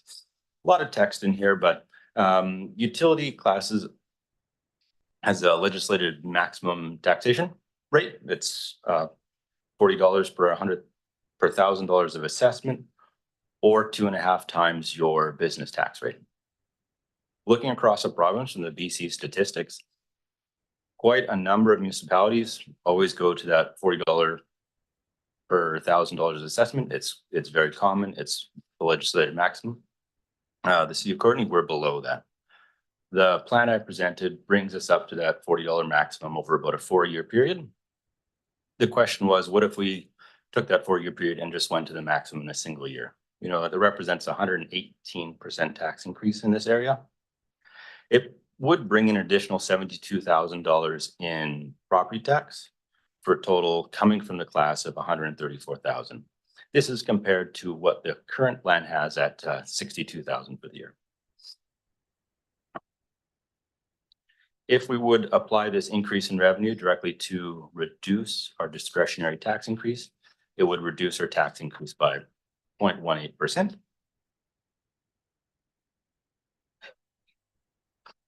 Moving to the recreation nonprofit, this is a very small class. The financial plan as it stands has been trying to move this tax rate to be in line with the business class, because a number of the properties within the Class 8 recreation nonprofit are very much like businesses. Historically, they've been taxed at residential rates, and so to become into a more tax fair area, bringing the tax rates up. Since the rate was so low, 25% increase per year would take about 7 years to hit parity with their business class. Increasing that to a 4-year period is equivalent to about a 46% increase in a single year. These numbers change each year as your tax rate changes, your percentage change must change, but that's what we're about. The overall revenue from this class is quite minor. Last year, we collected $14,000 from this class. Assuming a 25% increase, we're looking at about an $18,000 tax revenue from this entire class. And then motion 3, bringing information back on reserves and surpluses. Here before we have the 2022 and 2021 unappropriated surplus. This represents the surpluses created over the last, since the city's incorporation. I base my recommendations on how much surplus to use for the current year on the last audited financial statements and that surplus balance. Since we haven't completed this year's financial statements, I don't presuppose what that surplus could be. And finally, the reserve balances. Due to changes in staffing and the implementation of our new budget software, the updating of the reserves has taken longer as we're dealing with our software implementation. Our reserves have not changed substantially from our 2023 estimations. If anything, our normal process is if a project is expected to come from reserve, we're going to take all of those funds and say they're allocated. If that project comes in under budget, those unspent funds flow back into the reserves. So looking at this, you can almost assume that the reserves will be slightly better because there won't be an instance where a project exceeds budget and we take extra money from the reserve. If that occurs, the request would come before council to do such a thing. Oh, whoops. And that's my presentation. I'll stop clicking. Excellent. Thanks for that. Maybe while I'm waiting for some lights to come on, looking at the different percentages that were given in the options, what seems to be happening, and I just want to clarify, so is generally if it's a lower amount this year, that gets kind of caught up next year. But because we're waiting a year, it might actually cost us a little bit more just because we're kind of deferring things a bit. Does that, or is it sort of just whatever we change this year, we make up that exact percentage for next year? That is correct. With the direction from council, we're not changing our future year spending. So the total revenue required stays the same. If we collect less property taxation this year, we have to simply collect a bigger spread for next year. Right. Okay, no, I appreciate that. And Councillor McCollum. Yeah, thanks, Mayor. Could we go back to the reserve slide? Yeah, something popped out for me when I was looking at this yesterday. In that police contingency, I guess it used to be 792, and then I think it's a requirement, whatever the balance is that we're required to keep it at, looks like 542,000. But in our financial plan, there's an allocation, I think it was around 270,000 that we put onto that police contingency reserve every year. So I'm not clear how that plays out. I mean, if we haven't drawn down that reserve and it stays at a fixed amount, why do we allocate $270,000 towards it if it's unchanged from the prior year?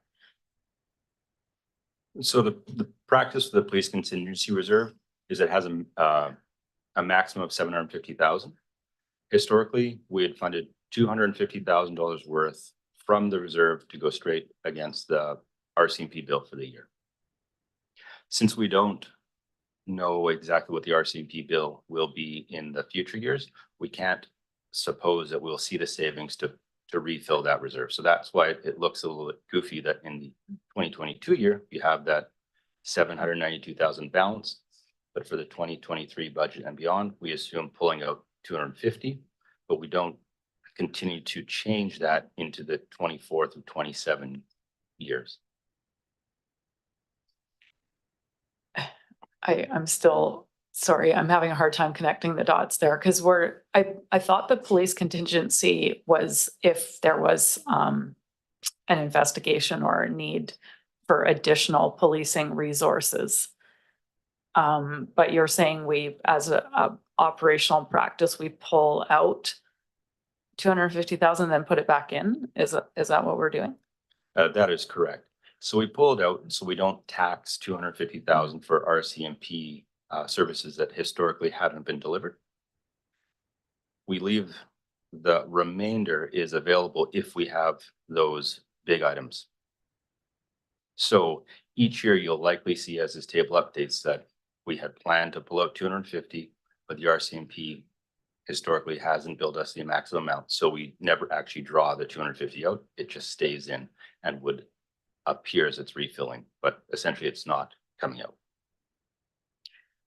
And so, but we're including that 270,000 as an expense on our taxation, or is that just an adjustment that we do later?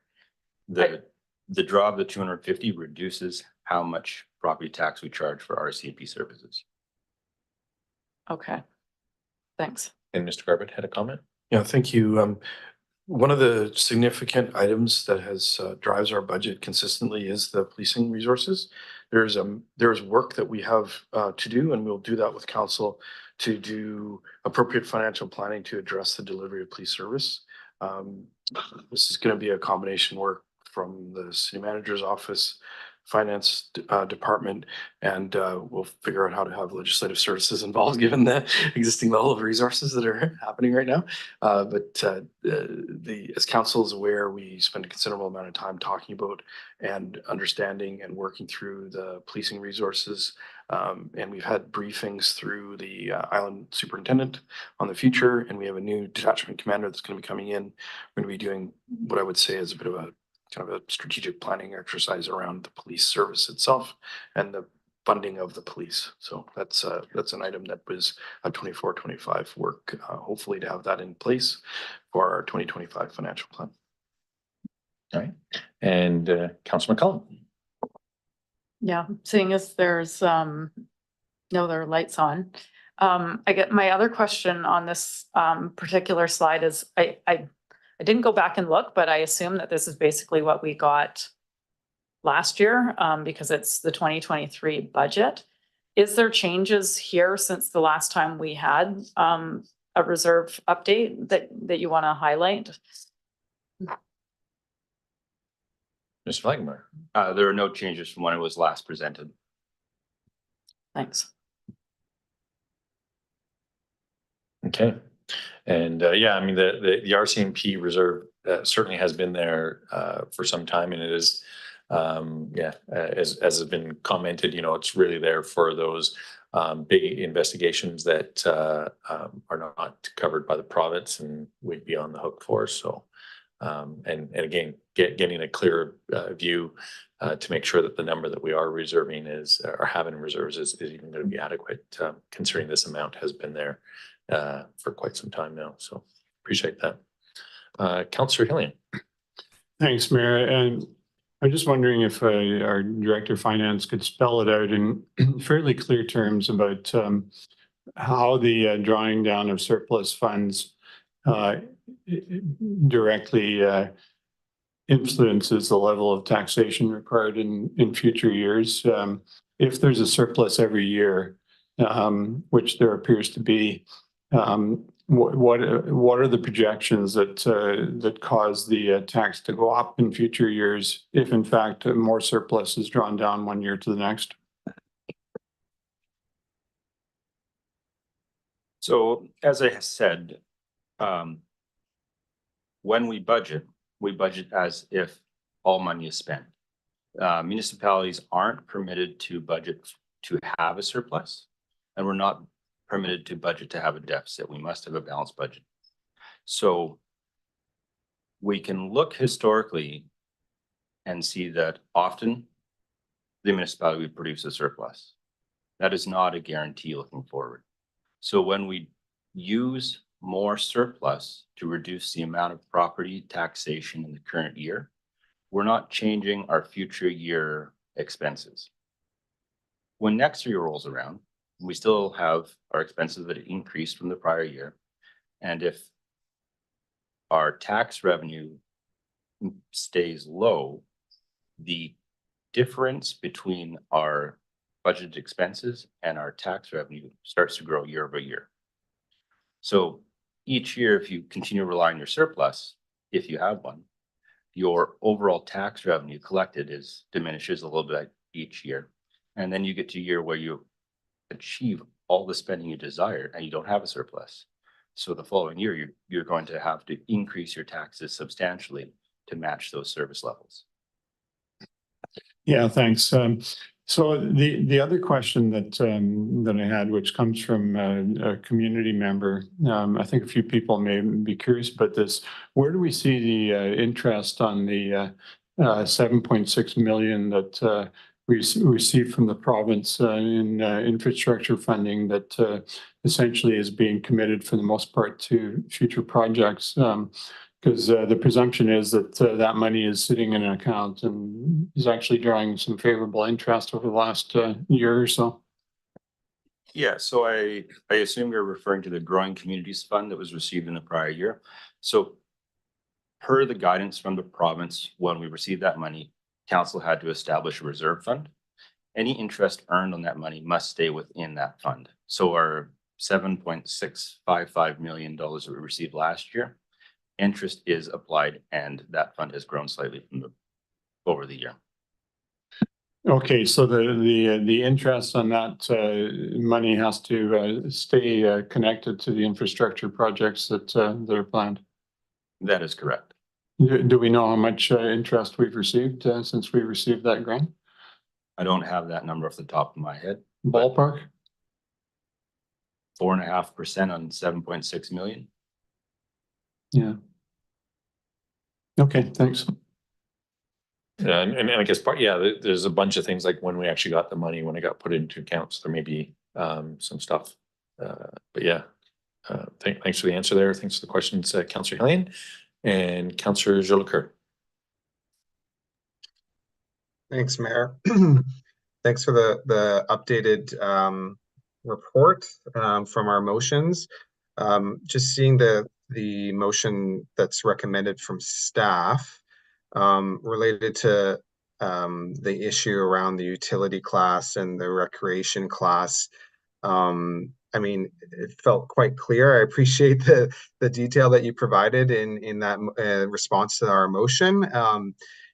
I didn't really hear of any risk related to implementing the maximum allowable for class 2 for utility and shortening the time frame for recreation. And so given that the recommendation from staff is to present the financial plan from February 28th, which has the old rates, is there a reason why we didn't include the amended or the motion number 2? Is there any risk that staff can speak to? I didn't see any in the staff report and in the presentation, but I just like some clarification there. Thanks. I'll pass it over to Mr. Garbett. Thank you. Through the mayor to Councillor Jolicoeur, there's no risk. Council asked us to provide that information. It's council's discretion whether they want to make a motion to amend that. We have some options available should council initiate that, and we can guide council through the approval of the consideration of the financial plan if directed. So the purpose of particularly motion 1 was specific around implications of tax rates. Motion 2 talked about options related to utilities and recreation. And then the third motion was related to reserves, and that information has been provided. Yeah, thanks. Not sure, Mayor, if I can have another question or if there's Yeah, others. you can do a subsequent, we'll It's give not, you the. it's a new question entirely. I can't see the room. Let's keep moving. We got one person waiting, so we'll just keep going. Yeah. Councilor McCollum has ceded her to let you go. Oh, great. Thanks, Councilor McCollum, and thanks, Mayor. Yeah, I guess my second question, really, I guess more of a comment leading into a question is, I mean, I spoke last meeting around service levels, and I think since our last meeting and conversations with community members and with staff and some council colleagues, I guess my curiosity is, as it relates to a lot of the projects that we have on our current work plan that are being funded, a lot of plans that are going to be developed, and those plans will have costs related to them for the implementation. We heard about a plan earlier this evening. And so, and those implementation strategies, amenities, assets, we haven't costed those into our financial plan, and yet we still have quite a significant proposed tax increase over the next 5 years.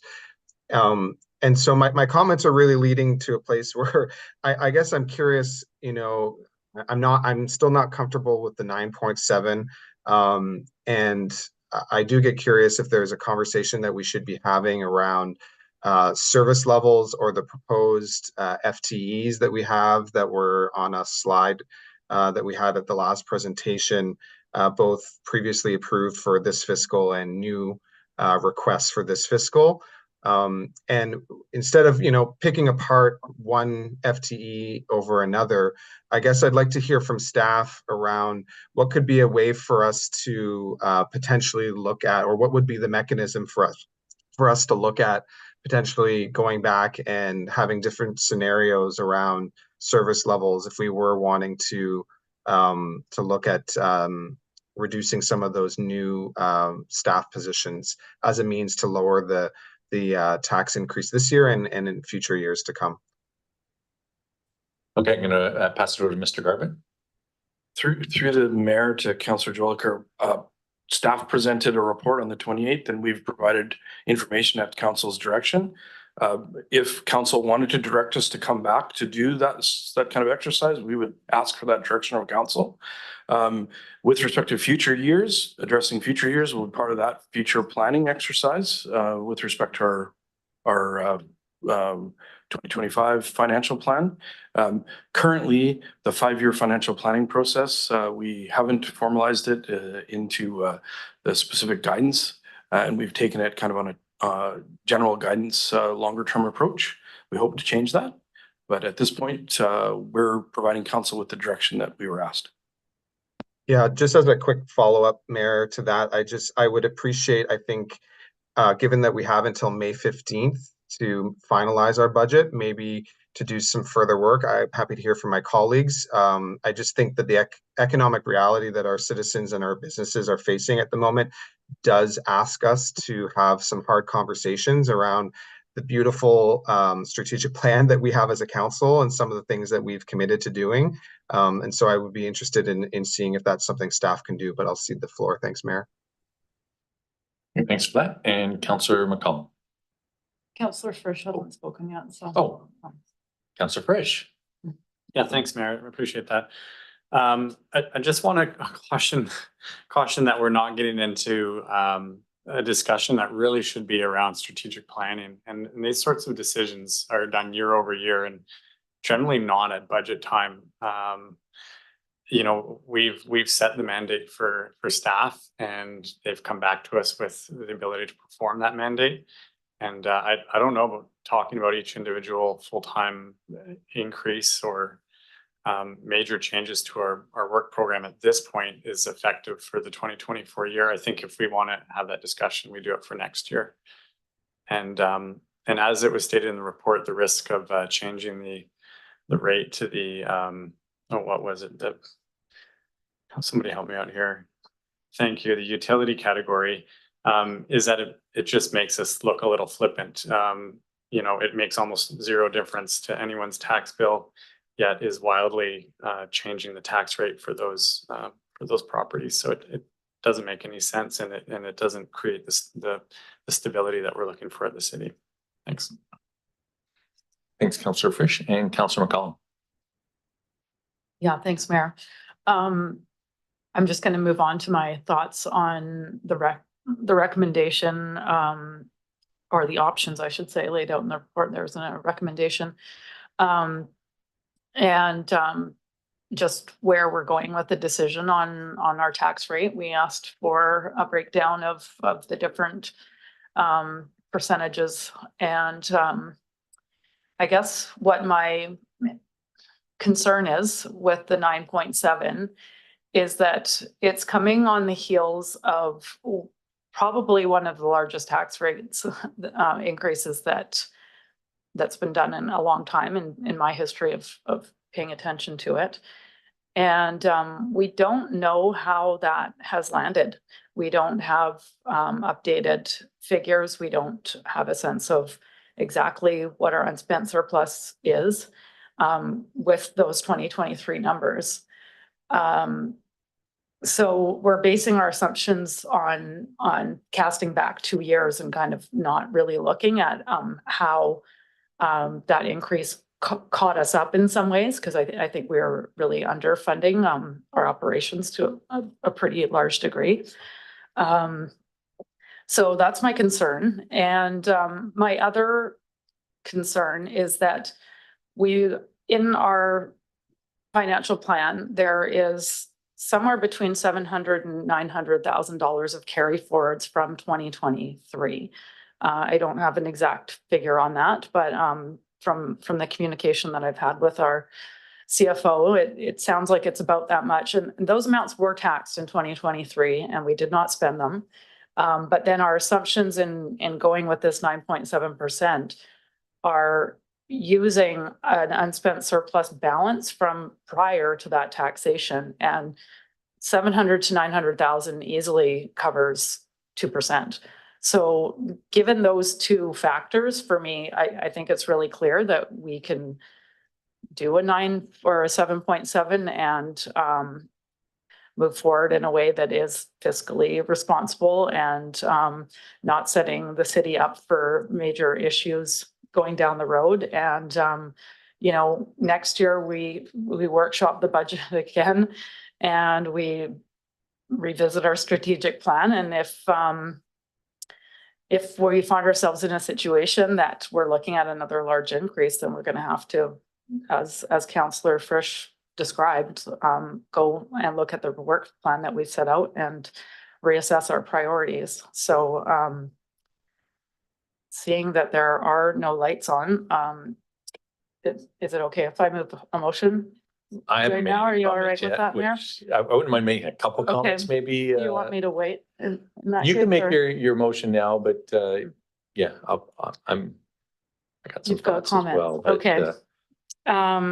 So with that, I'll move that council direct staff to prepare the 2024 to 2028 consolidated financial plan bylaw as presented in the February 28th, 2024 report. But with a 7.7% discretionary tax change and the remaining revenue shortfall covered by the prior year's surplus. And so that's option 2 in the agenda. Yeah, and you know, I mean, my comments are probably going to be a bit counter to that. Just my experience on council has been, you know, when we're budgeting into the future, we don't necessarily know exactly what we're doing in future years. I'll give an example. There was a pandemic in 2020 that kind of shifted things quite wildly. I've always had concerns about how we fund our CMP officers through our gaming funds that we get from the casino. And luckily, because we are very conservative on how we spend that money and we keep things for a year, and with grants from the government, provincial and federal, we were kind of sorted out. But coming back to this budget and my recollection when we first sat down, and I can even go back to next year, but just on this one, my recollection is that we were looking at about a 16% increase to be fully funded for what needs to happen right now. And what this budget did is actually said, let's span that over a few years. So it was sort of like, rather than put it all at once, let's try to ease it through. That's my recollection. But then we're talking about a 9.7% increase this year, but by reducing to 7.7, we're actually going to have a higher increase next year based on the information we have right now. And that's my real concern, is that it could be better, but it could also be worse. And by deferring something that we are kind of knowingly saying, let's make it less, that's kind of my biggest concern about it. And that's why, you know, personally, I'm going to be supporting option 1 and wouldn't be supporting this one based basically on that. But I see that has generated some discussion potentially. So I didn't see who Councillor Jolicoeur, I think, was first. So I'll pass it over to. Thanks, Mayor. Yeah, I mean, in regards to Councillor Frisch's comments on his take on utility and recreation class, I heard quite clearly from staff there is not a risk. I specifically asked, and you know, I think if we were to ask the general public how they feel about undertaxing the likes of BC Hydro and TELUS and Bell and Rogers, I think they would say we should be taxing them the maximum allowable. I don't see there to be any risk to that. That one specifically will increase 62,000, I think, although it only has a 0.0 or 0.18% on discretionary tax for this year. I think it goes to the larger conversation of a policy decision that we need to be making around the spread of the tax burden on residents and commercial landowners and utility landowners, many of whom are multi-billion-dollar companies or crown corporations. And so I would feel very strongly that whichever motion is passed tonight, that we include the maximum allowable for the utility class based on the assessment from staff, and shortening the time frame for recreation as a policy decision. Because last year I brought this up, we have not had a policy discussion since the last time we had this conversation, and yet here we are again, still not taxing those two classes in a way that's proportional to the larger tax burden on residential landowners. And then my comments around the service levels, I think that a 9.7% increase at this level of service continues to mean that year over year we'll continue to bear the costs of having increased staffing levels. And I do feel like we need to be sensitive to this moment in time that we're in right now, whether it be through surplus or whether it be through a service review, that I'd look to staff to tell us which positions or which parts of the work plan that we've approved need to be perhaps recommended to be pushed to future years. I think we've heard from a few citizens that this is a really tight time for them. And I'm really trying, I think, to bring forward those concerns by saying, we hear people that right now money is tough. And I think if we can take some time to really consider, whether it be through surplus or through a service review of the proposed FTEs, that would really demonstrate that we are responsive to this moment in time. Thanks, Mayor.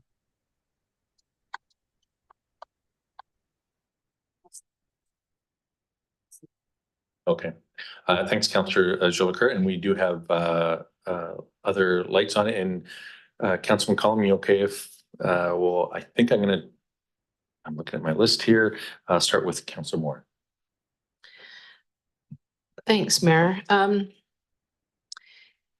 Yeah, I mean, I guess just hearing all the comments around the room, I am supportive of, generally supportive of Councillor McCollum's motion. And in addition to that, I think that we do need to sharpen our pencils for next year and beyond. And as Councillor Jolicoeur talked about, look at how we can avoid higher increases going forward for sure. And, you know, we did have some great feedback through that that public engagement process, but at the same time, it was a fairly high level in a way. It was saying, you know, there were some ideas put forward by the public, and most people said keep the rate at inflation, which would mean there would be none of the other things that they're asking for on a regular basis in all the emails and everything else that we get. So it's like there is a need for some increased services, and I think that the challenge is what are the priorities, and having a better read on what our taxpayers want, because it is tough to keep those increases down when we are facing inflationary and so many things that are out of our control. You know, the whole all the RD parts as well, those increases. So I think that that's really important, that we really take a look, like soon as, I think basically as soon as budget's over, to already start thinking about how we deal with this issue. Having said all that, I couldn't find it in the report, but you know, I do take a look at the comparison to other communities as well. And that tax increase always appears really awful, but when you take a look at, you know, we never want to pay more taxes, but we also had some really good information in the reports that we're not, you know, we're not vastly out of line with other communities. And in fact, we're actually quite a bit lower in terms of how much our average citizen's paying. Now, that doesn't mean a lot to someone who's on a fixed income and is house rich, money poor, as I mentioned a couple weeks ago. You know, $100 more a year is $100 more a year. If I had an aging parent living in their Courtney box on a fixed income and their taxes are going up that much, it's difficult. So anyway, I'm generally in line with that, but I'll wait to see if Councillor McCollum's changed her mind or has some different input there. But I do think, as Councillor Hillian mentioned a few weeks ago, when you add the 9.7 to the regional district increases, it's a pretty big hit. And if there's a way to minimize that and maybe get some updated figures on you know, a bit more of a slush fund that we don't know about, that would be great. Thanks. I'll be kicking over some rocks while I'm in Ottawa next week to see if there's any funds there. But no, thanks for your comments, Councillor Moore, and maybe I'll pass it back over to Councillor McCollum. I don't think Councillor Cole Hamilton has Have you spoken not yet, spoken so I yet? can wait. Okay, not on this. Councillor Cole Hamilton, you are up. Well, thank you very much.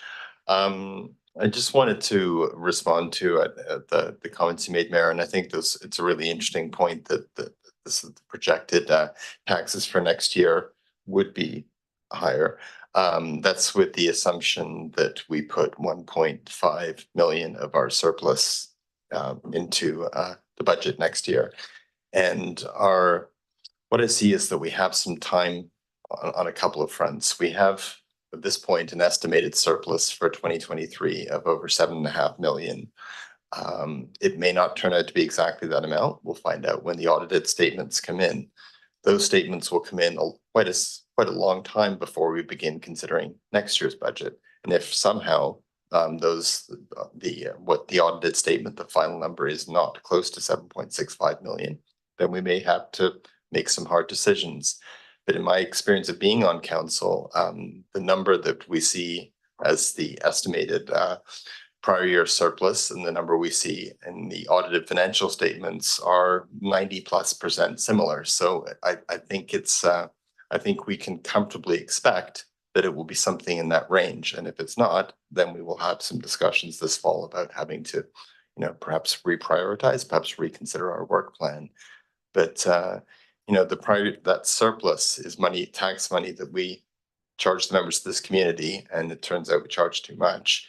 And I think it's not unreasonable. The proposal here is simply to go with a 7.7% tax increase, which means drawing an extra approximately 700,000 out of that surplus, which in all likelihood will grow by about 7.5 million this year. So I don't see that as forcing us into a difficult situation. And the great thing is, if somehow these things do change, we have an entire budget process in front of us to ensure that that doesn't happen. But we had a 9.7 last year, and because we don't have the figures for 2023, we don't see the positive impacts of that on our bottom line. And I think delivering another 9.7 this year would just be challenging. I think everyone's acknowledged this is a period of high inflation. Inflation is trending downwards, which means pressures are going to hopefully reduce on people. But right now it's hard, and that makes sense to me that we would deviate slightly from the usual plan by putting an additional 700,000 from our surplus towards bringing the tax increase for this year somewhat more in line. I think the long-term plan that I hear from our chief financial officer and from our CAO makes sense to me, that we want to be building up our finances long-term. I just think that given the fairly large surplus we're likely to receive this year and the difficult time that people in the community are having, I think that a 7.7 tax increase is sufficient to do the work that we need to do. And as we move forward, we'll obviously continue building up reserves. But I don't believe that having a more moderate tax increase this year automatically means that there will be a tax increase next year. It's simply a matter of what we choose to commit from the surplus. And as I said, the surplus at this point is looking extremely strong. So I feel confident that this is it's a prudent. I think it responds to the moment that we find ourselves in history. That 7.7 is a reasonable rate to land upon, and that's why I seconded it. And I appreciate Councillor McCollum for putting that on the table. Thanks, Councillor Cole-Hamilton. Appreciate your comments. And Councillor Frisch. Yeah, thanks, Mayor. I share the concerns about what this will mean for our future ability to cushion our spending, and I also see that we have big projects ahead to deal with climate change and social issues, and I think those will all cost money. So I think on a practical note, we're looking at saving the average homeowner $34. And I don't know if that's really even worth worrying about, to be honest. I mean, $34 is still $34, but there's also 3 provincial programs in place for people to defer their taxes if they're in a tough bind. There's one for seniors, there's one for families with dependents. And there's people that have been bereaved with death in the family. So there's lots of opportunity for people to defer their taxes at extremely reasonable interest rates if this extra $34 is a problem. So I'd rather see us go ahead with staff's recommendation. Thanks. Thanks, Councillor Frisch. And I do get that I may have a particular perspective on this, having worked on projects that were deferred significantly. The water treatment facility that went from about $30 million to 129, the Fifth Street Bridge, which went from again hundreds of thousands of dollars to 6.9 million, I think was the total at the end of the day. And so I always get very cautious around the deferral of projects, but having harder conversations about projects that would be something that I would certainly entertain. Councillor McCollum. Yeah, I mean, I don't disagree with your thinking, Mayor, or Councillor Frisch's. I mean, it's a tough balance between planning for future projects against what are the current taxation requirements and what is fair to today's community members. And just looking, I mean, it's difficult to not go with what has been presented. But at the same time, we haven't been presented with an updated figure on how our reserves are performing given the high interest rate environment. And I mean, we did hear a little bit of discussion about that tonight, but I mean, the outcome really is that reserves are currently benefiting from higher interest rates. And that's, again, I'm not clear that that is updated in the report. There's a lot of moving numbers. And just looking at the rationale that was provided for what a reasonable amount of money is to use from our known reserves. The only disagreement I have, or it's not really a disagreement, but just how I see it, is that we don't add additional taxation from 2023 projects that we collected tax on that we've moved over into 2024, which is essentially one of the assumptions in the report. So just by changing that assumption, it's a difference of 7.7%. So that's kind of where my thinking is around this, and also just simply not knowing what the rest of the revenue numbers are. We're only talking about taxation, so we're not seeing, how our updated fees and charges are. We updated our building bylaw. We have different interest rate environment than we've had in many, many years. So there's just a lot of change, and I have a hesitancy to push such a large increase 2 years in a row without having those pieces answered. And I think at 7.7%, we're really not going to limit what the city can do in the future. We're just going to have a better handle on all these factors that have changed so much in the last 2 years. And then we can either look at whether or not we're comfortable with another large increase, or if council's decision is to change our strategic plan or the work plan for the upcoming year. So just wanted to articulate that, but I certainly understand the desire to not undertax now for the sake of having a low number. I do really get that. I appreciate that, Councillor McCollum. And I think one of the things, if we even look at last year's budget, which had a lower amount for this year, but then we got to this year and it's a higher amount. And again, so it's very fresh in my mind. Like, we're already looking at a higher number based within a year of what we thought from last year. And there are some definitely some unknowns. But I appreciate your comments very much. Councillor Hillian. Thanks, Mayor. Well, first off, I will support the motion. In saying that, I'm cognizant of the fact that we have many citizens who would like to see not only a 0% increase, but would actually like to see taxes cut. We have people who are corresponding with us who would like to see projects canceled, who would like to see staff reduced, who would like to see us spending less and taxing less. The reality is that we have a growing community, and despite the major challenge that we have in our downtown, which to me is the number one issue that we face as a community these days, this remains a very livable and desirable community. The vast majority of people who live here have a very enviable quality of life when you compare it with people in virtually anywhere else in the world. There are many people for whom the tax increase, whether it's 2% or 10%, wouldn't make any difference. But there are others for whom it is a significant difference, and we have to be cognizant of all of our residents.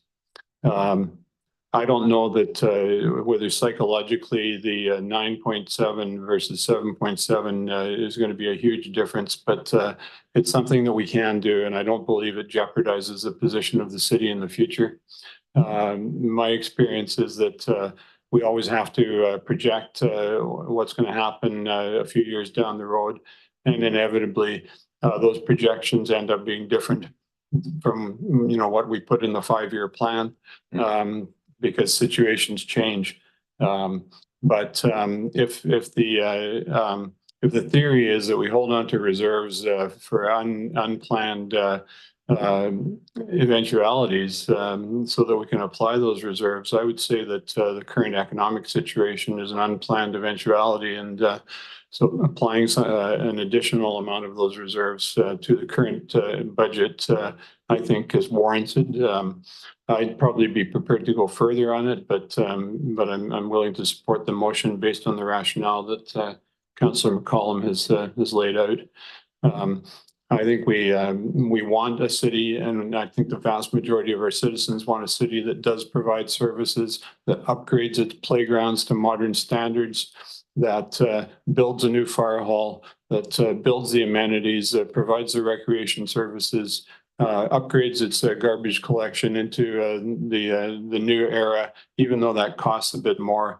And I know that it's going to hurt some people, but I appreciate what Councillor Frisch has said about the relief that is available. For some folks, they either won't be eligible for it, or they will choose not to for various reasons.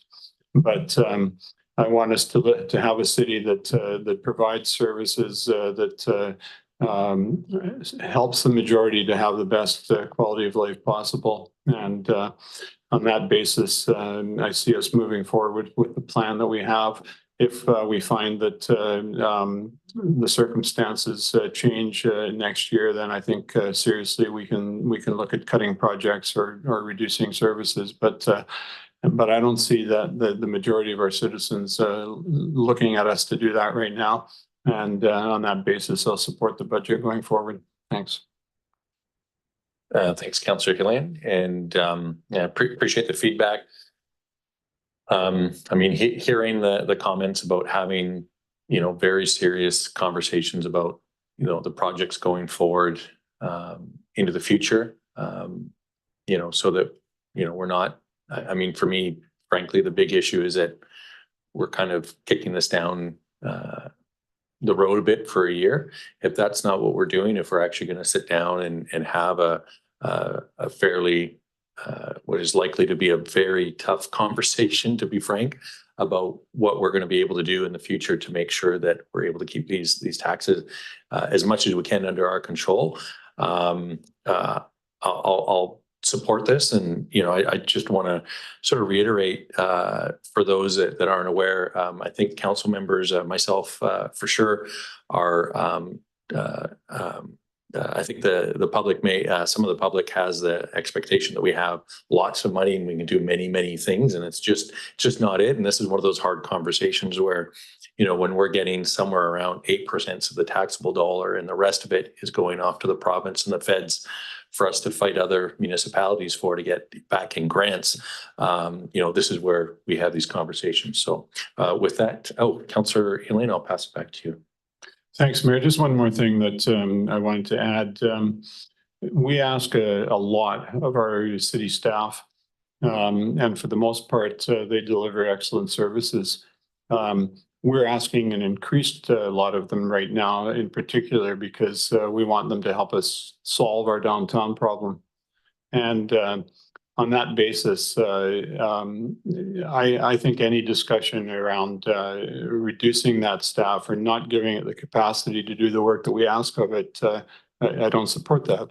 The reality is that it takes people to do the work that's involved to build a livable city and to address the issues that we face, and we need to pay people a fair wage, and we do that. So I want to make it really clear that reducing staff now or in the future, unless we end up in some catastrophic situation, is not something that I see on our horizon. I want us to continue to make the city of Courtney an excellent place to work so that we can attract good staff to do the needed work that we have. Thanks.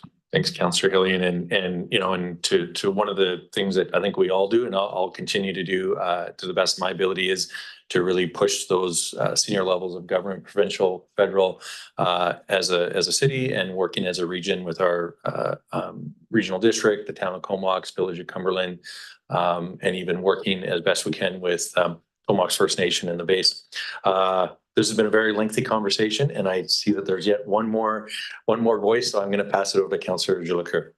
Yeah, thanks, Mayor. I also am going to support the motion that's on the floor and would be interested, again, it's hard because I can't see folks, but would be interested if there'd be a willingness to amend to include the utility rate, a maximum utility rate, and to reduce the increases the recreational class to the maximum allowable from 7 to 4 years.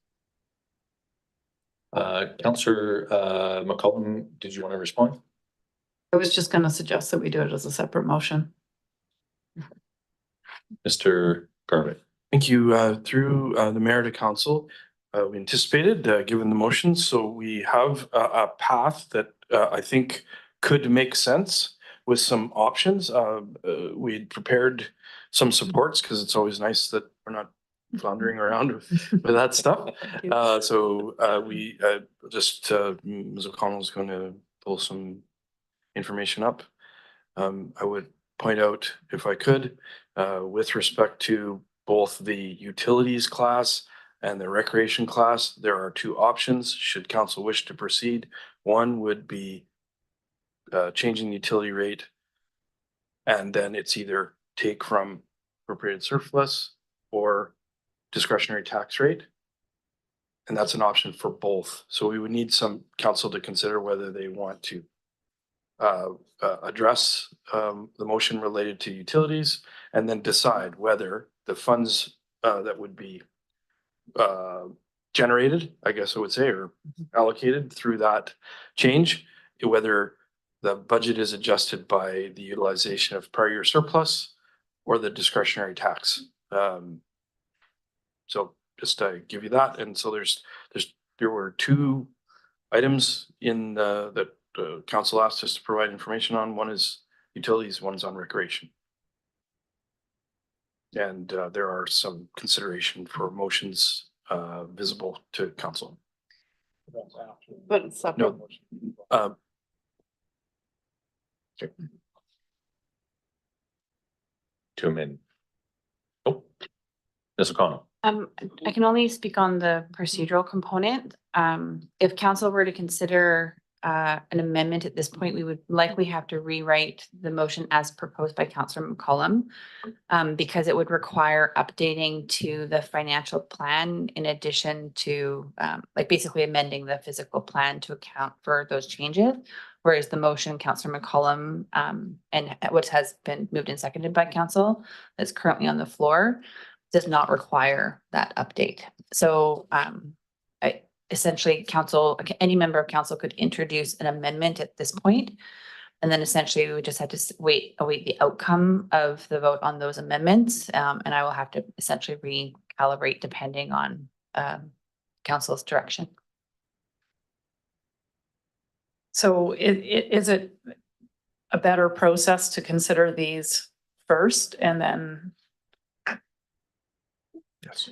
Councillor McCollum, if you're asking if a withdrawal of your motion would work, it totally would. Then you could go through each of these and then consider something else. And then that doesn't put you in a position of potential reconsideration through a defeated vote.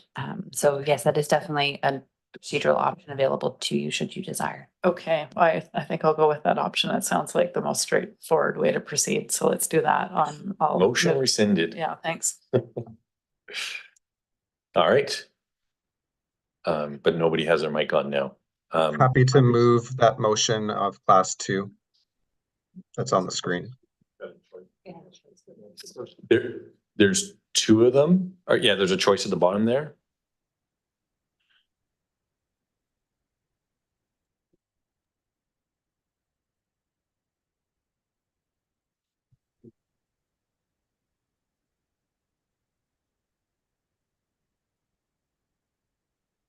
I guess a question to staff, if staff can speak to what the impact would be of each of these. I mean, in Mr. Langenmeyer's report, he spoke about the very minute impact on the discretionary tax. I think it was 0.18%. And so is there, I guess the surplus is just the dollar amount, reducing the dollar amount? So if I could step back one, if you permit me, Councillor Jolicoeur, so you can separate these two motions, decide if council would like to set the utility rate at the maximum, and then consider how you want to address those monies. With respect to the question about the small amount change for either generation of use of non-use of surplus, sorry, I'm stumbling with the words a little bit, or the discretionary tax rate. I think you're correct in what the decrease would be, but I would, at council's pleasure, you could decide if you want to address the utility first and then tackle the second part of how to address the change in money. And there are lights here if you want to stand by and gather your thoughts. So right now we don't really, we're holding, we don't have a motion on the floor. So we'll let some discussion occur and then we'll go back. Councillor McCollum.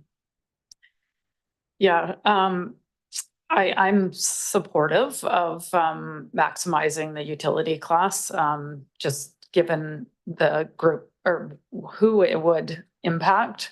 I don't see a downside to this for the city. It's something we should have been doing previously, I would say. And given that it is such a minor impact, the actual tax rate, to me, it just makes more sense to decrease the utilization of the prior year surplus. We've already talked about the tax increase, so I would opt for the first option of the two laid out there. But I'll let others weigh in. I won't move the motion. That's correct. We did have a discussion about that, didn't we? All right, Councillor Cole Hamilton. So was the motion moved or was that just? We have no motion on the floor, so we're discussing. Can someone remind me, I believe it was 0.18% for the utilities, seeing nodding. I think if for rebalancing for this year, the tax burden, I'd be inclined to see a decrease in the 2024 tax rate, which take it to 7.5 based upon that. But well, I guess there's nothing moved at this point, so I'll move motion one, the motion on utilities, and with the choice of decreasing the discretionary tax rate. All right, it's been moved and seconded. Any questions or comments regarding that? Seeing none, all those in favor? Any opposed? Yeah, everyone's, that's unanimous. Excellent. Sorry, I got nervous there for a second. All right, so that was carried. And then moving on to the recreation class, Councillor Cole Hamilton. And I'll recommend the same thing for the recreation class.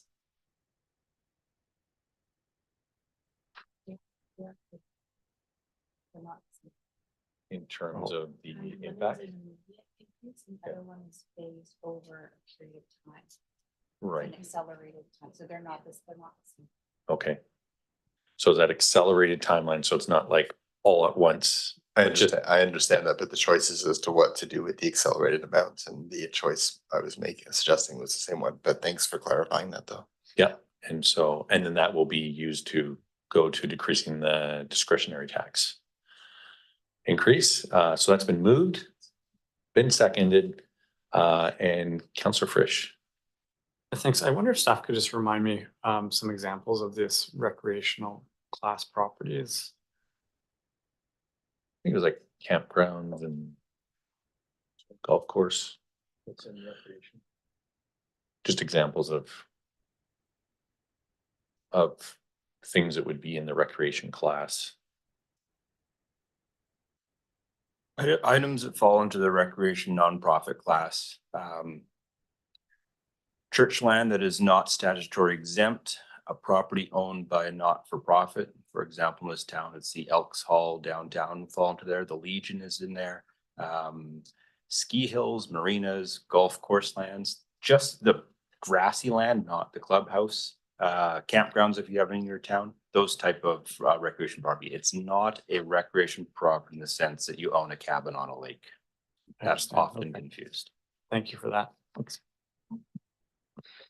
And I don't see other questions. Maybe I'll just ask a follow-up then. And this might be a more difficult one, but just really wondering what the impact might be. I know it's the different rates, but it's not listed here what that accelerated rate is. Yeah.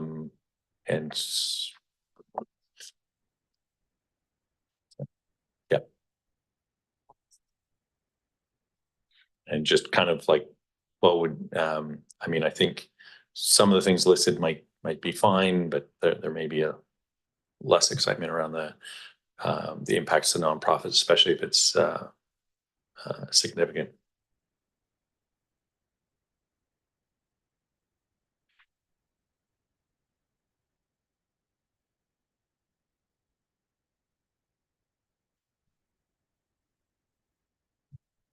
Mr. Langenmeyer.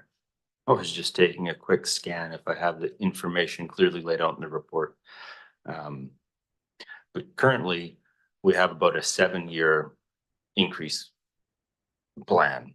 And so that's based on about a 25% tax increase per year to get up to that business rate. So if we compress that, our total spread was, I don't have it in the report in front of me, so I don't want to talk about it. I'll have to get back to you on that question. So, well, I guess maybe, so it was 25% over 7 years, 8 years, and the compressed timeline would be like 33.3% over 3 years, or 40% over, you know, I don't know if I'm making sense, but that was. What you're thinking is in the right track. I don't have the information to give you the percentage that it would change to from 25, but you're doing the same distance. Instead of doing it in 7 years, you're doing it in 4. So your per year increase has to be larger. Right, higher than the 25%. So as a number, yeah, okay. Councilor Moore. So just for clarification, you mentioned some examples, golf courses, Legion, churches, that are non-exempt, correct? Is that what you said? The portion of land, yeah. Any other examples that you can pull of your head? Because I guess I'm just wondering if that's, if that's who we're wanting to target here. I mean, we already have the 7-year, we already have the increases. I'm just curious.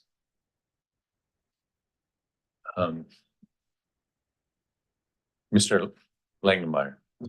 So I can bring your attention to the paragraph in the report. So within the Class 8 recreation nonprofit, there is 164 unique properties. Of those, 32 are owned by this, 132 are owned by the city. So a lot of our municipal falls into that. So there are 32 remaining properties there. Of that 32, there are 27 unique owners. So some people own a couple of the properties in the class. 18 of those 27 receive permissive tax exemptions, and the majority of those are the churches. There are other ones that fall into like the Elks Hall, Comox Valley Teachers Association owns a piece of property that falls into that NPO. Where we go? And so the remaining properties in the class, there's only 9 properties in the class that pay property tax. So those are the ones that aren't not-for-profits. Okay, well, I'm not feeling it, so I don't know if I'll be supportive of this. Thanks. Okay, and just to be clear, if we don't support this, but we support the regularly scheduled thing, there's still that 7-year spread to bring things up. Okay, thanks for that. Councilor Elaine. Thanks, Mayor. It's a very small amount. I don't see it making the difference that would make it worth us going ahead with it right now without having more detail. So I'm going to vote against it. Thanks for that. And Councillor Jolicoeur. I was just going to add, in the staff report, it does speak to the 5 remaining commercial type properties being 61% golf courses and 21% campgrounds. So that's some further detail that was in the staff report, just for further clarification. And I believe we're on, that was page 4 of 6.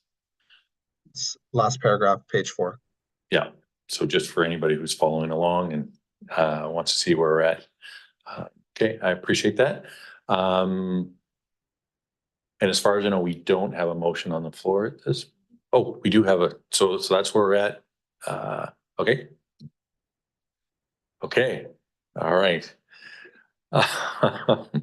It's all good. It's been a good discussion. So how we vote is more important than how things got in front of us. I don't see any further discussion on it. So I'll call the question now.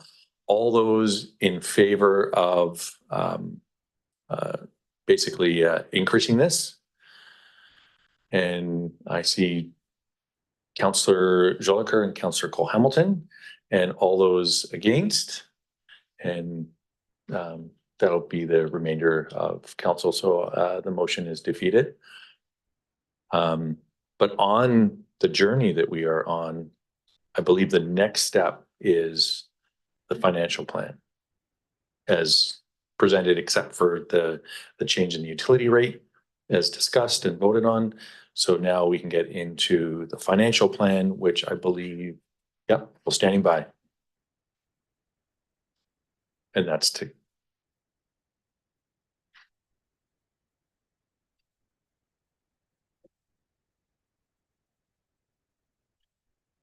I'll get you teed up, Councillor McCollum, but we'll stand by till we get a smile. And oh, did you? I can probably put it together with what's in the draft.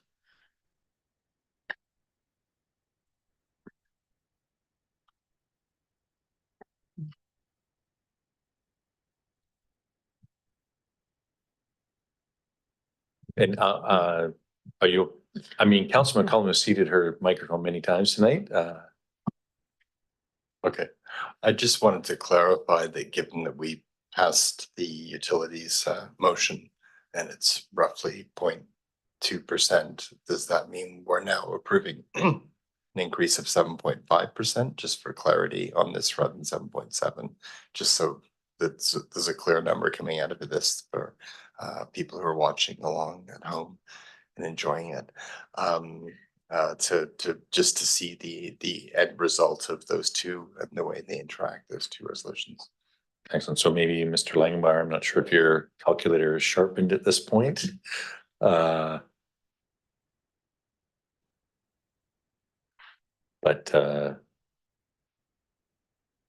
just so we have confidence in the number that we're voting on.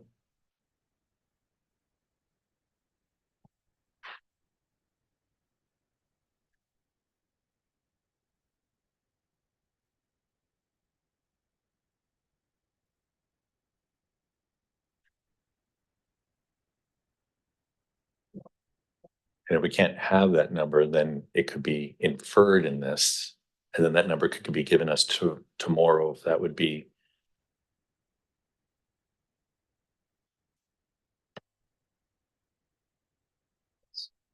Mr. Langenmeier. Oh.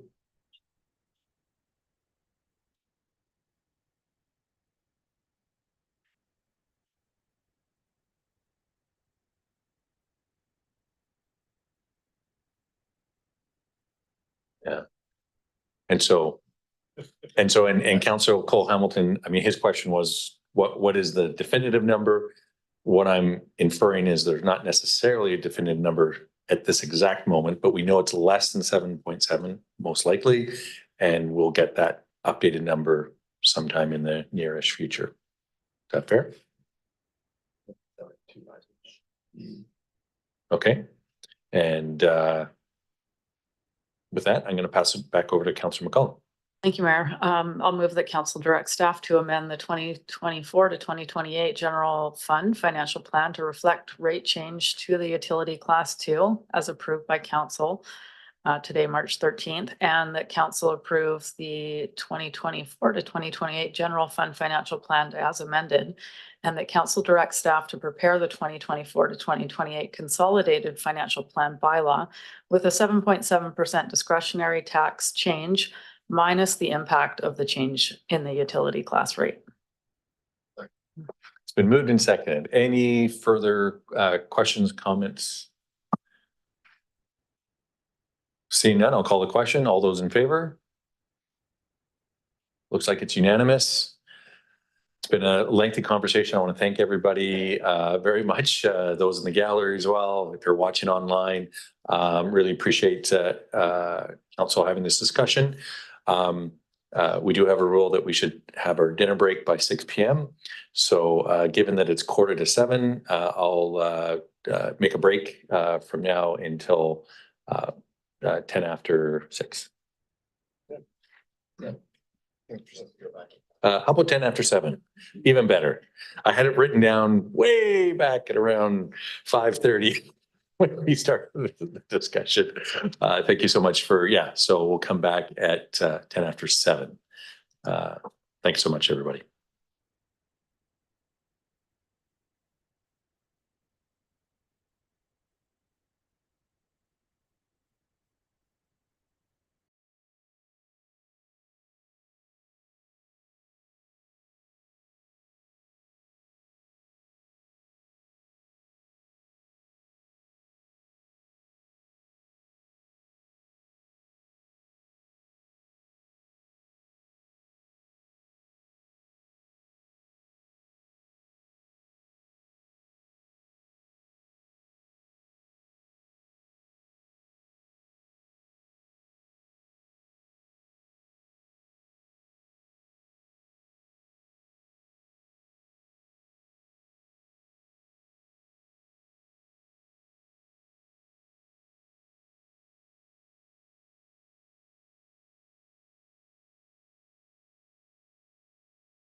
Yeah, sure.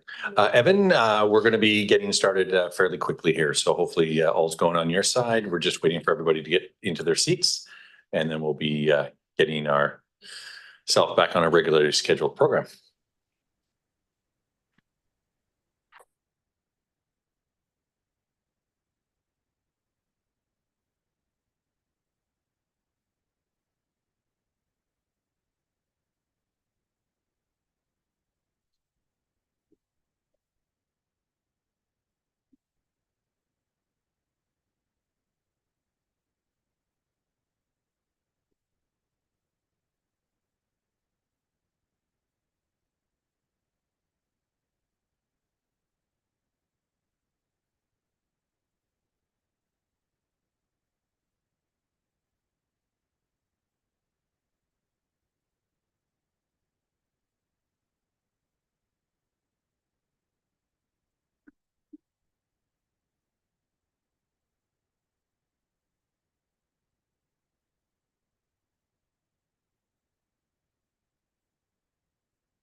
All right, thanks everybody, and welcome back.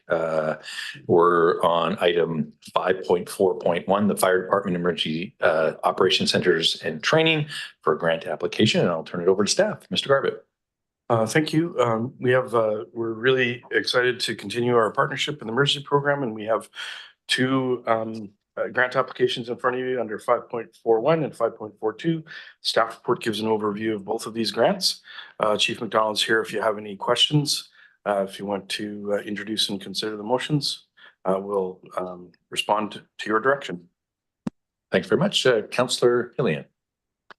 Thanks, Mayor. I'll move the recommendation that based on the March 13th staff report, Emergency Operations Center and Training Grant application, council approve and authorize the application for $150,000 as detailed in the recommendation. It's been moved and seconded. Do you want to speak to the motion? Speaking in support of our fire department, as usual, Mr. Mayor. Thank you so much. We do have an amazing fire department, and since we're talking about it right now, we did have the opportunity to celebrate the volunteer firefighters on Saturday night. So I gave great gratitude and thanks from council. That being said, I don't see any questions at this point. I think it's pretty self-explanatory. So with that, I'll call the question. All those in favor? And that's unanimous. All right, we'll move into the 2024 Emergency Support Services Equipment and Training Grant Application, 5.4.2, and Councillor Moore. Thanks, Mayor. I'll move that based on the March 13th, 2024 staff report, 2024 Emergency Support Services Equipment and Training Grant Application, council approve and authorize an application to the Union of BC Municipalities, Community Emergency Preparedness Fund, Emergency Support Services and Training 2024 for $150,000 to be used in 2024-2025 to support the regional application by the CVRD. Further, that as a joint application, council agrees that the primary applicant will apply for, receive, and manage the grant funding on their behalf of successful grant funding. Excellent. Thanks for that. And for those that are looking at this, it looked very similar. One is more on the training aspect and one is more on the equipment. So this is more equipment side of things. And I don't see that that's generated any questions as well. So again, best of luck to our fire department and to the region for winning, not really a lottery, but getting the grant for sure. I'll call the question. All those in favor? And that's unanimous. And we'll move on to external reports and we'll go to the town of Comox boundary extension for Torrance Road properties. And I'll pass it over to Mr. Garbett.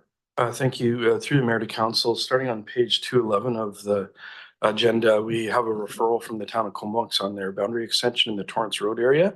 As outlined in the materials that are provided, this is coming at the request of the property owners. The boundary extension is in accordance with the principles agreed to on the regional growth strategy and provides for densification in the core area of the municipality. In the past, issues related to boundary extensions may or may not have been controversial. Part of the focus and creation of the settlement expansion areas and the agreement of all parties with the regional growth strategy was to manage and proceed on an orderly basis in this fashion. Staff are recommending that we write a letter of support for the proposed Town of Comox boundary extension for Torrance Road properties as it aligns with the regional growth strategy. I can answer questions if you have them. Another option would be to refer this for a staff report, but given the conformity with the big picture growth management plans in the region, staff don't advise that at this point. Thanks so much for that great explanation, and I'll pass it over to Councillor Cole Hamilton. Yeah, thanks, Mayor. I'm just going to move the recommendation that council direct staff to write a letter in support of the proposed Town of Comox boundary extension for Torrance Road properties as it aligns with the regional growth strategy. Okay, it's been moved and seconded. Any further questions or comments? Seeing none, all those in favor? And that's unanimous. And so we will move on to 7.1, the Strengthening Communities Grant update, and pass it over to Mr. Garvin. Thank you, Mr. Mayor. We have our staff member, Joanne Bays, is going to come up to the podium and I'm sorry. Actually, we are available for questions with respect to the Strengthening Communities Grant overview. Just in case. Maybe that'll encourage people. I'm not sure. Okay. Okay, been moved and seconded. Councillor Hillian. Thanks, Mayor. Just one comment. There's a fair amount of data in here about services received. And I know that's a question that's come up in different settings, such as with downtown business. And I'm wondering if we've given any thought to some type of press release or otherwise publicizing the services received so that people get a sense that there's more going on there than just what they see on the street. All right, and Ms. Saunders. Thank you, through the Mayor to Councillor Hillian. We do publish all this information on, not all of the information, we publish a summary of the data on our website. So every time we provide an update to council, it's available. We don't publish it any broader than that, other than we do share once council receives the information, this report goes to the town of Comox, the village of Cumberland, and the Comox Valley Regional District. Excellent. And I think one of the nice things, to Councillor Hillian's point, this document does articulate a lot of the stuff that's happened through this, which include, things that might be well known, if that's a word, like the Connect Center, but other things that are happening on the islands, as well as how this works with cleanup crews and expanding hours and stuff. So I think that's all the good things. When we were originally got this Strengthening Communities Grant and we started working through this, I know one of my questions was, what do we do when the funding stops? And so then we got an extension, so we didn't have to worry about that. But again, we do have this wall coming. And so just wondering what staff have to say about that wall that's coming and whether that's something to be concerned about. And if there's anything that we can do at the political level, if need be. But Johnny, if you want to just push Ms. Bays, there we go. That's it. Oh, once it blinks, that means then I have control to turn it on. Oh, and then once it turns red, you're good to go. So I'll turn it back on there for you. Okay, well, thank you, Mayor and Council, for this opportunity to talk about the Strengthening Communities grant. It's a fabulous grant, but you're wondering about sustainability, and so did I as soon as I saw it.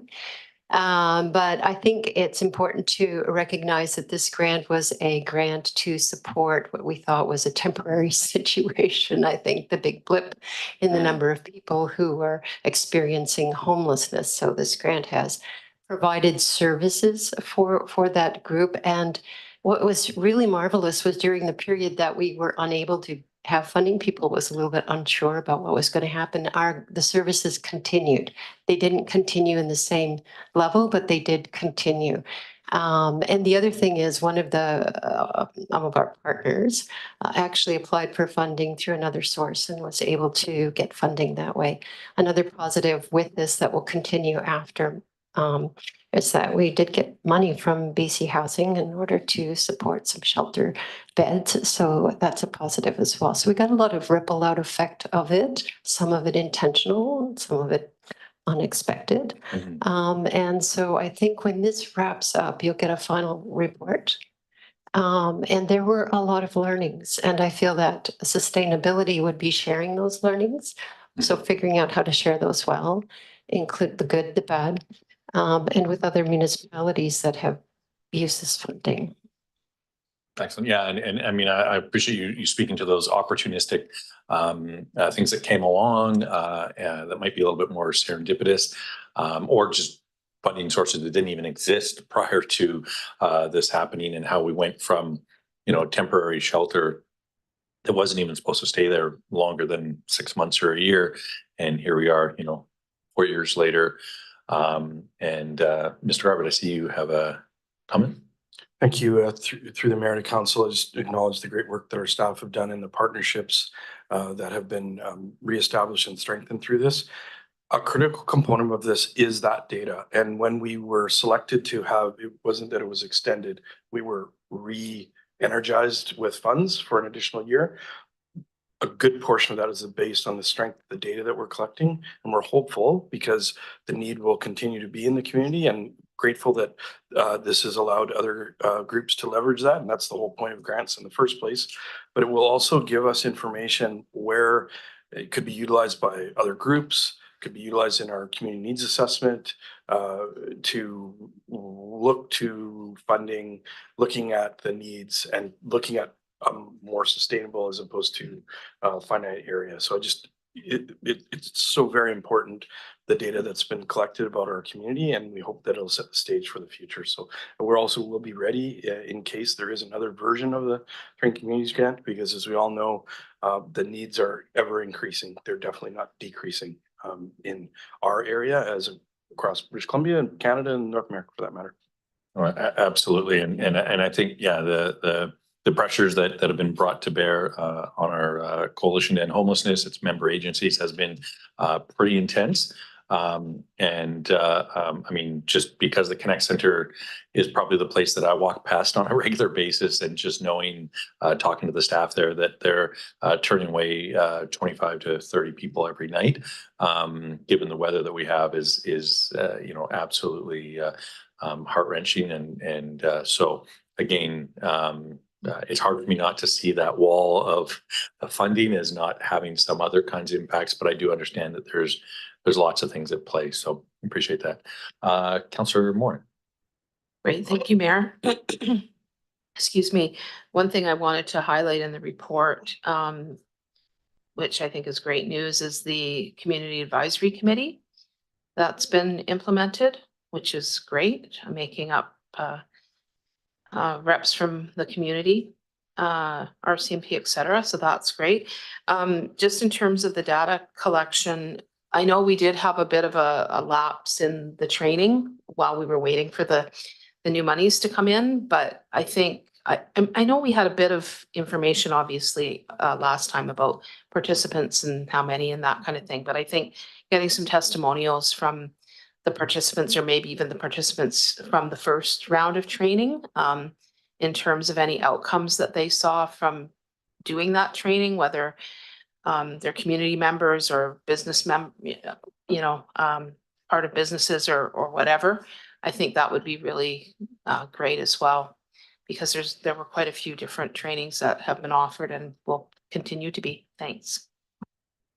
Thanks, Councillor Morin. And Councillor Jolicoeur. Yeah, thanks, Mayor. And thanks for the report. It's always a good day when we get this report back to see all the positive impacts it's having in the community. And I just want to add to Councillor Morin's comment around the training. I see here, and I think it's just really good to read it out for the public, that we've got multiple trainings coming up, including responding with respect on the front line, mental health first aid, resilient minds, and let's get real about mental health, exploring empathy. I'm really excited to hear about the outcomes of those trainings. And so thanks again to the City Rec and Culture and Community Services for leading that. My question is actually about the the funding that went to peer-led street cleanup. And it mentions in the staff report that unfortunately the CVSO was unable to continue with that work, and that staff are working with the coalition to identify another organization to support that. What's the total dollar amount that we're speaking about for that specific activity? The total dollar amount is $45,000. We do have somebody lined up, and we're just about to sign off the agreement. They've actually been performing this service all along and are doing it in the hole. So we're going to give them the funds for the work that they've done, and we're going to give them bump that up so that they can do more for us. So that's the amount that's not been out the door. Otherwise, the rest of it is spoken for. And it's for street cleanup. It's for needle sweep. That's what was specific in the funding package. So unfortunately, we have to go, that's what we have to keep it to. Yeah. Oh, and by the way, I did just want to thank and acknowledge that we have the leader here from Dawn to Dawn and Dawn to Dusk, and also the Coalition to End Homelessness. And I'm happy they're here and have been partners with the project. Absolutely, absolutely. Their dedication has been fairly unwavering, I would say. So it's great to have them here. That being said, I don't see any other questions or comments. It's just for receipt of the briefing note, and then to Councillor Hilling's comment, I believe, around getting this message out to the community, I think would be great. I'm looking at one of the media guys, and anybody out in Zoom land that's watching this, this would be a great story to cover. I think it's absolutely a good news story all the way around. That being said, all those in favor, and that passed unanimously, and we'll move into 8.1, the Horizon report. Okay. Yeah, just if somebody could read that, that would be great. Councillor Frisch. Council moved to direct staff to write to the Ministry of Housing requesting that the City of Courtenay be identified as a priority community for the encampment and homelessness response, entitled Heart and Hearth Program funding due to the urgent need for shelter space and supportive housing, and that Council Horizon report. Excellent. Thanks for that. And we have 8.2, another Horizon report for office appointment. If somebody would mind reading that. I could just pick, Councillor McCollum, thank you. The council make the following appointments under section 148 of the community charter. Kate O'Connell as interim corporate officer during the leave of Adriana Proton, manager of legislative services. Lisa Bourgeois, I think I butchered her last name maybe, as interim corporate officer from February 28th, 2024 until the return of Rayanne Matthews, deputy corporate officer. That council rescind the appointment of Jessica Bagnall as deputy corporate officer. That council authorized the immediate release of this information for the purposes of conducting city business, and that council rise and report on this resolution of the meeting of council. Thanks for doing that. Appreciate it. And then we have mental health and addiction treatment beds for Councillor Jules Leclerc. Yeah, thanks, Mayor. So I'll just read it out and then I have a few comments. So whereas the province of BC and the Canadian Mental Health Association of BC announced in January of this year an urgent increase in funding for treatment beds across BC, and whereas the Comox Valley Substance Use Strategy, informed by local data and lived experience of people impacted by mental health and substance use, calls for the urgent need for local medical detox and treatment services, and whereas Council has recently met with Island Health leadership and the Minister of Mental Health and Addiction, clearly requesting increased mental health and substance use services, including medical detox and mental health and substance use treatment services. Therefore, be it resolved that Council requests the Premier, Minister of Mental Health and Addiction, and CMHA BC urgently prioritize the funding of treatment and medical detox beds in the Comox Valley from this new funding. And be it further resolved that Council forward the Comox Valley Substance Use Strategy Phase 2 report and the Walk With Me report along with this request. And be it further resolved that Council send correspondence to regional government partners to seek letters support for this request. And if I can, Mayor, I've got a few comments.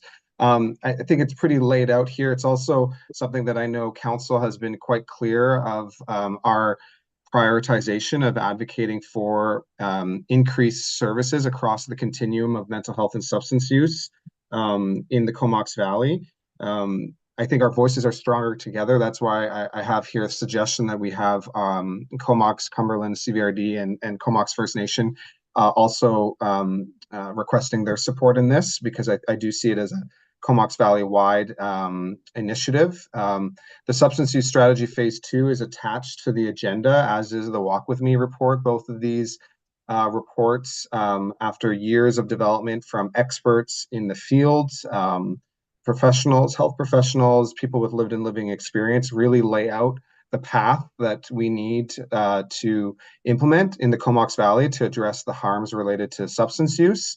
And one of the clear priorities for the substance use strategy is getting medical detox beds. We don't have any medical detox beds in the Comox Valley. You have to either wait to get into Nanaimo or go to the hospital. And we don't have significant treatment beds either, capacity that we desperately need in our community across the spectrum of community members. And so I really hope that Council will support this motion and continue our advocacy in requesting some of this additional new funding that the province has prioritized for treatment and medical detox beds. Thanks, Councillor Jolicoeur, and Councillor Morin. Thank you, Mayor. I'm fully in support of this motion. I just wanted to provide a couple more comments for context. I want to challenge a persistent myth that people with substance use problems have all the help they need to get better. We often hear that. We don't have adequate options for people, as Councillor Jolicoeur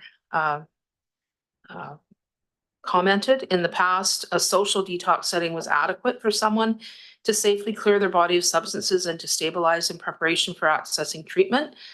And these settings obviously did include medical oversight and still do. However, due to the nature of substances now, medical detox is often necessary.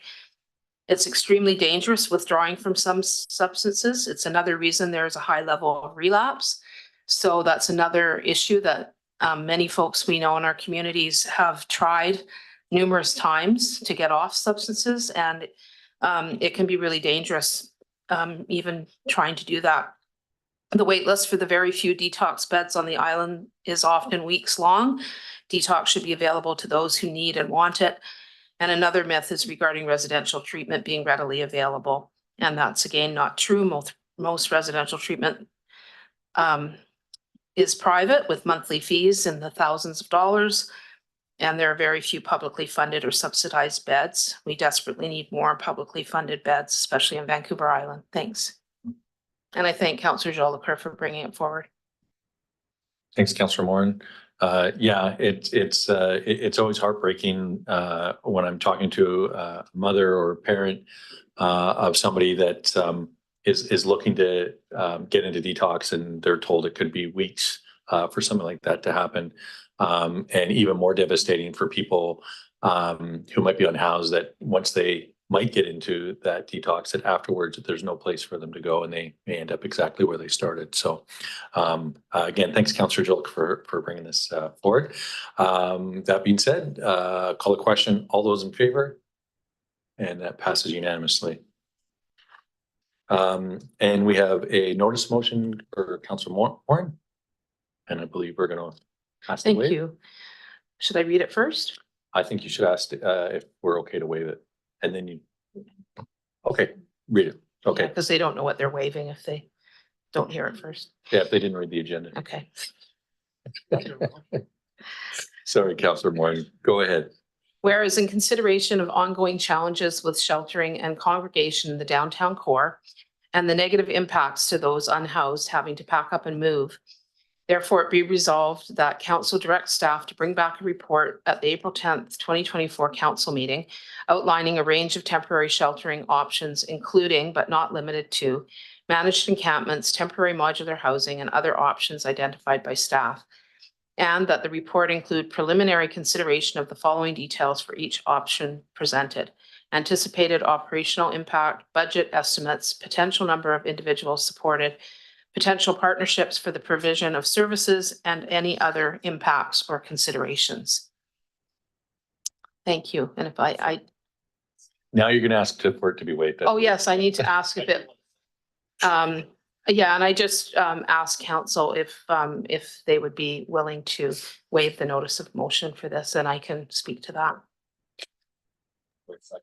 I think, okay, it's been seconded, and I think if there's further discussion, but basically, if there's no further discussion, I'll call the vote. All those in favor of waiving notice? And that's unanimous. And so now it's been waived, so now So I will move that. been moved and Thank seconded, you. and if you'd like to speak to it. Thank you. And I did prepare a couple things to say to keep myself in time in respect of my colleagues. So first and foremost, I recognize this motion doesn't solve the crisis before us for community members who are unhoused. We anxiously await news from higher governments about their commitments to permanent solutions for both a purpose-built shelter, which would include adequate supports, location, and programming, in addition to substantially more supportive housing units for people moving out of homelessness. As we have communicated numerous times, even if we receive this news 5 minutes from now, we desperately need some relief in the interim. To keep people and their belongings warm and dry, to provide a sense of community and much needed sense of hope and belonging, to provide light infrastructure for hygiene needs and cooking, all in the interest of safety and dignity for those who are unhoused, as well as to address concerns of the larger community. This motion also addresses a gap in the housing continuum, that being shelter that allows stabilization and transition for those who have been living in the rough before entering more permanent housing. We know that many folks who are unhoused have faced trauma and discrimination and suffer from mental and physical ailments. Some of the behaviors we see on our streets can be greatly reduced or eliminated when people feel safe, secure, and their basic needs are met. We also know that having to pack up and move each day when one is hungry, tired, maybe from staying awake all night to protect what little they have, and physically ill is extremely destabilizing, the opposite of what is helpful. A key part of this motion is about partnerships. We have heard that developers would like to come to the table, and we welcome that. And of course, we need service providers on board, and we need to hear from those with lived and living experience. Lastly, although this motion provides direction to staff to do yet more work, our staff is already spending a huge amount of time responding to this crisis.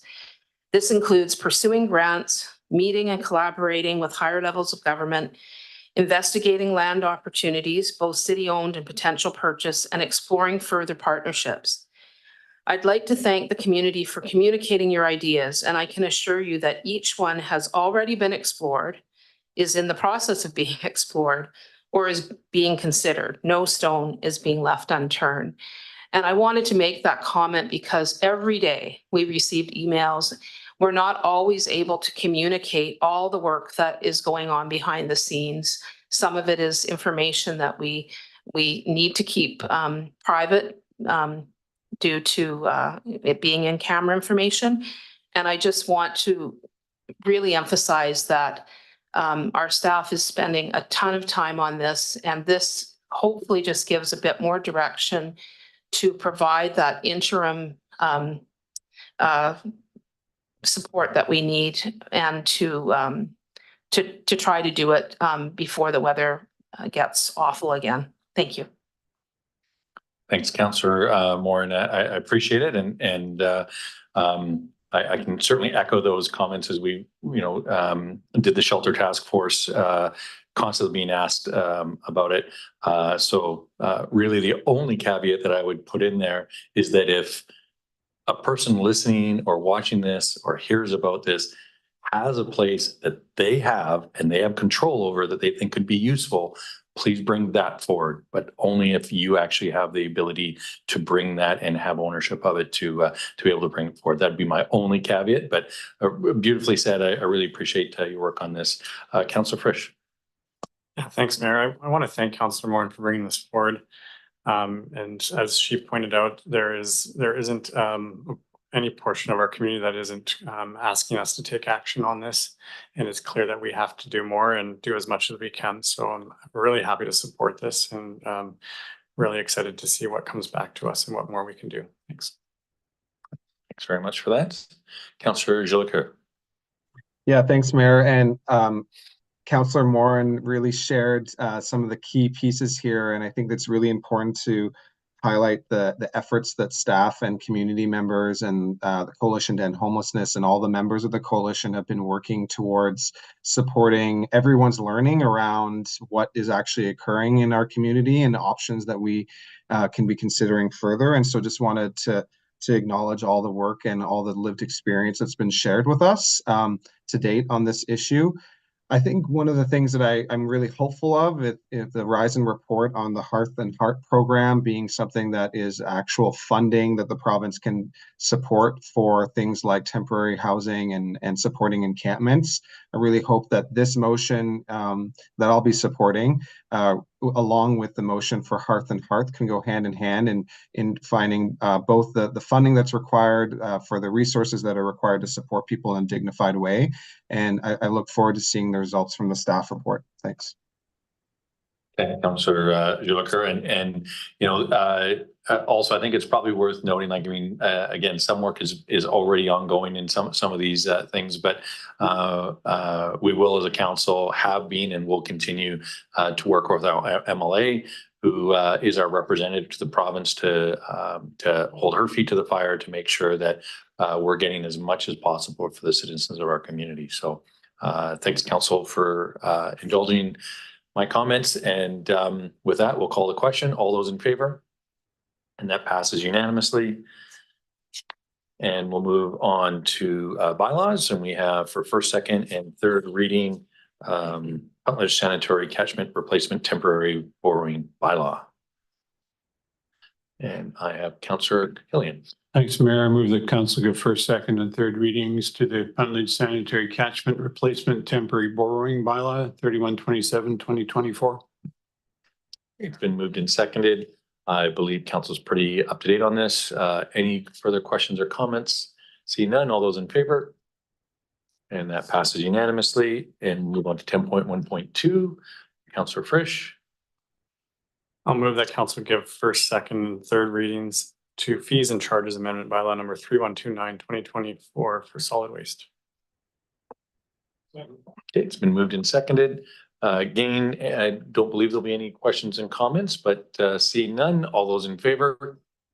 And that passes unanimously as well. And moving on to council procedure amendment bylaw and Councillor McCollum. I'll move that council give first, second, and third readings to council procedure amendment bylaw number 3132. All right, and I think we've talked about this a lot, and we may have broken some of those rules today, but hopefully, well, no, I think everything we've done today has been on the up and up. We've taken the votes on it, but I think this just helps us manage our meetings better and control the flow as good as possible. With that being said, all those in favor, and that passes unanimously. Next, we have for third reading our Parks and Open Spaces Regulation Bylaw number 3121.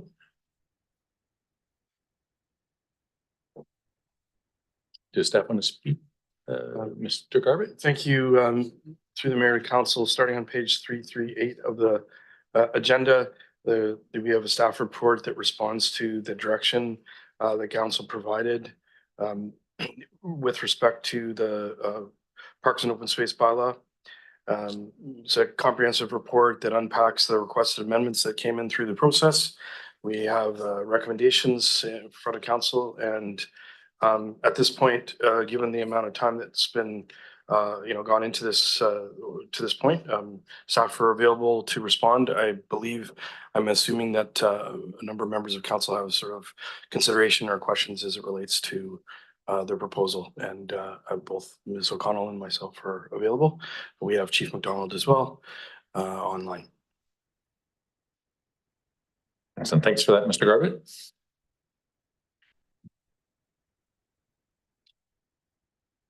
And It was a tie, but I'm going to give it to Councillor Jolicoeur just in case his internet goes down and we need to get him. Thanks, Mayor. Yeah, and thanks for the staff report on something that I know that we've been working on for a long time. A few things have come up for me in reading the staff report. And so I'll try to be concise here with my comments. The recommendation as it relates to training, I'm just pulling up the specific section here, section 510. And the recommendation from the community was to include language that is found in our compliance policy, our bylaw compliance policy, around how staff behave while enforcing the bylaw, and to have express language outlining trauma-informed bylaw enforcement. And in the consideration that staff provided, it does speak specifically to the mechanisms at the city that we have to ensure that staff are engaging in respectful engagement, and there's human resource policies, and all that's really helpful, I think, and of course collective agreements. And I think one of the things that has come up for me as it relates to the bylaw enforcement policy strategic plan is that the development of a trauma-informed practice around compliance is not set to happen until 2025 in the work plan. And I think some of the concerns that we heard at the last meeting and the meeting before that, and concerns that I know recently the mayor and myself and the city manager and others have heard from community as it relates to the activities of bylaw, I think really warrant having a conversation around trauma-informed practice and the training of staff. And this one does specifically speak to the interactions that staff have with the public. And so I guess one of the things I'm curious around is if, the recommendation is not to move forward with anything on this piece, but I do get curious if there is room or if staff see any issue with adding explicit language around ensuring that staff are in fact trained so that it's explicit rather than implicit in the bylaw. I'll just leave it at that for my first question. Okay, so Connell. Thank you, Councillor Jolicoeur, for the question. So this is one of the reasons why I outlined in the report the differences between the role of a bylaw versus a council adopted policy. So bylaws are a legally enforceable document, including penalties and fines for non-compliance. We already have existing policies and processes in place that cover how our staff are to engage and that are also referenced in the report. And so in the event that you wanted to specifically add that to the bylaw, there would be the potential that for non-compliance, we would be in a place of enforcing on ourselves through a regulatory tool, which may be contrary to the collective agreement, would be in conflict with our current policies and procedures around HR investigations and employee rights to those investigations. This is one of the reasons why it's been recommended against it.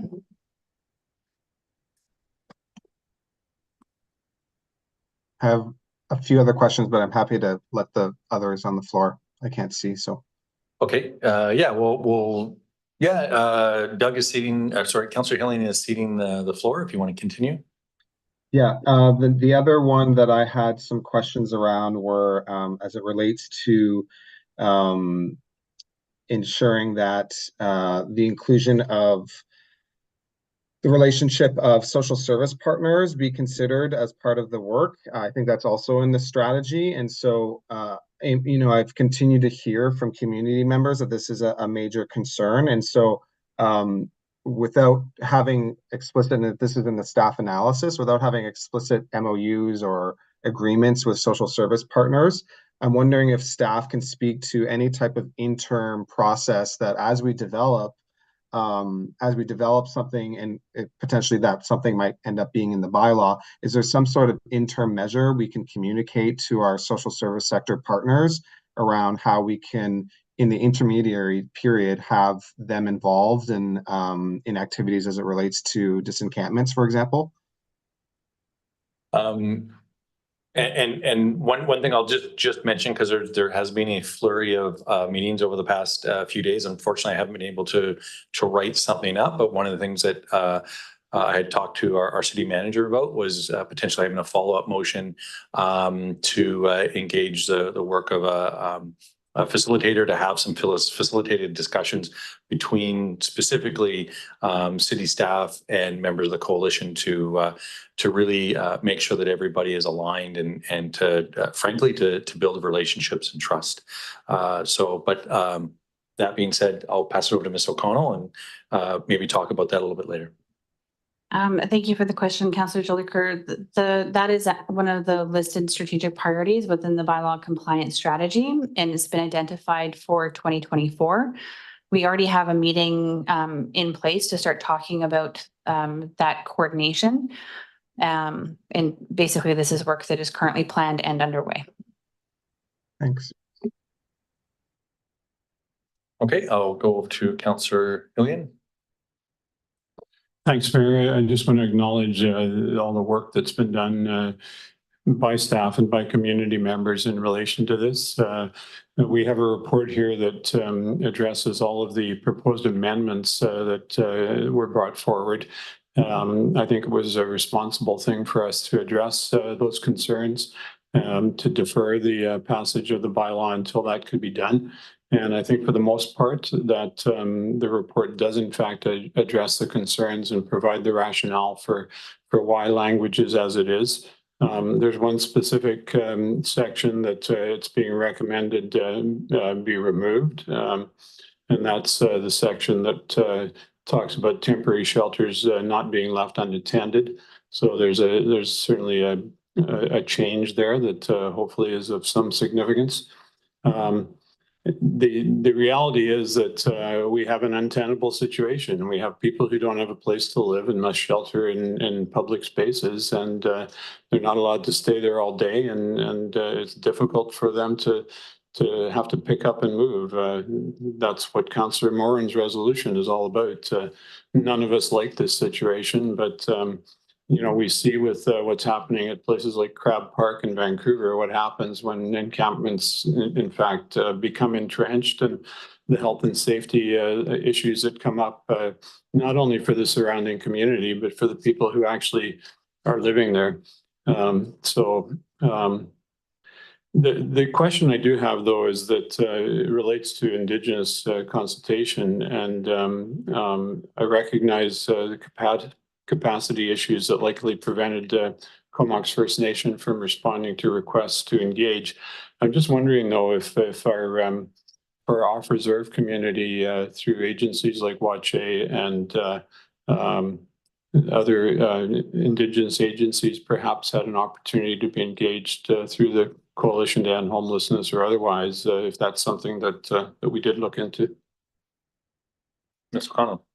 Thank you, Councillor Hillian. We did do a presentation to the coalition leadership as well as the HRT, and I believe YCHE was at least at one of those two. Unfortunately, the membership's very similar, so I can't say definitively which one. But there was a lawyer who was present from YCHE. Okay, thanks. So thanks, Councillor Hillian and Councillor Jolicoeur. Oh, back to me already. Okay. Yeah, my comments were just to add, I support Councillor Hillian. I think that we need to be cognizant as well that many of the members of the unhoused community, at least through the limited information we have around indigeneity, through the point in time count, didn't necessarily identify band membership, or if they were Métis or Inuit for that matter. And so I do get curious, given the disproportionate impact that this bylaw has on the unhoused population, and 30% of that we know are identified as Indigenous, around a direction that council can take around engaging more broadly than just with our local nation here with Comox First Nation, but more broadly with the other communities. So I'd be curious to know if there's interest in from council for these two options, interest confirmation and a formal request for input. Again, I can't see folks, so I can't tell if there's interest here, but it was in the staff report on page 9.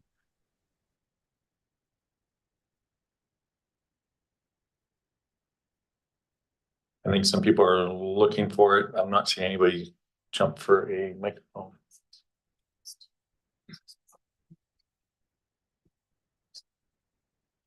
Okay, yeah, just a comment from staff that those were just points for Comox First Nation and not others.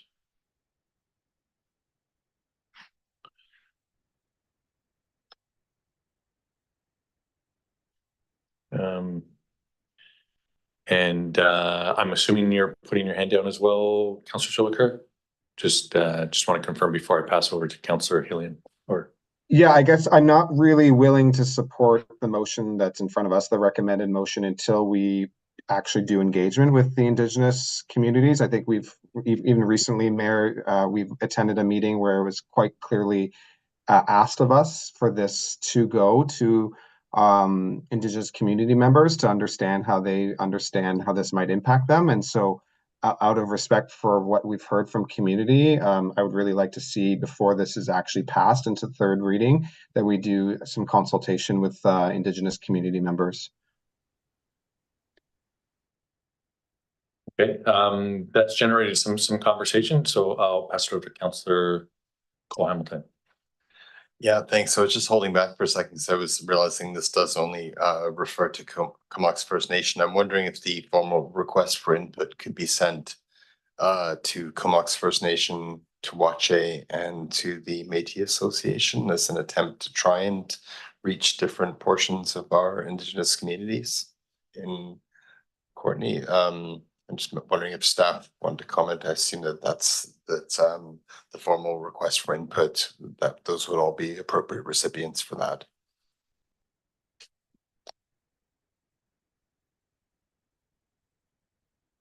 Mr. Garbutt. Thank you, through the mayor. Those are identified groups in the community. And when you engage in statutory, this is not the type of bylaw that, and I'm conscious of the words that I'm using, because we have a focus. The engagement plan was presented to council, which included opportunities to reach out. This is not a statutory requirement for specific engagement in this regard, but that is definitely those three organizations are typical organizations that if we were in a referral, a kind of a statutory referral, they would be engaged.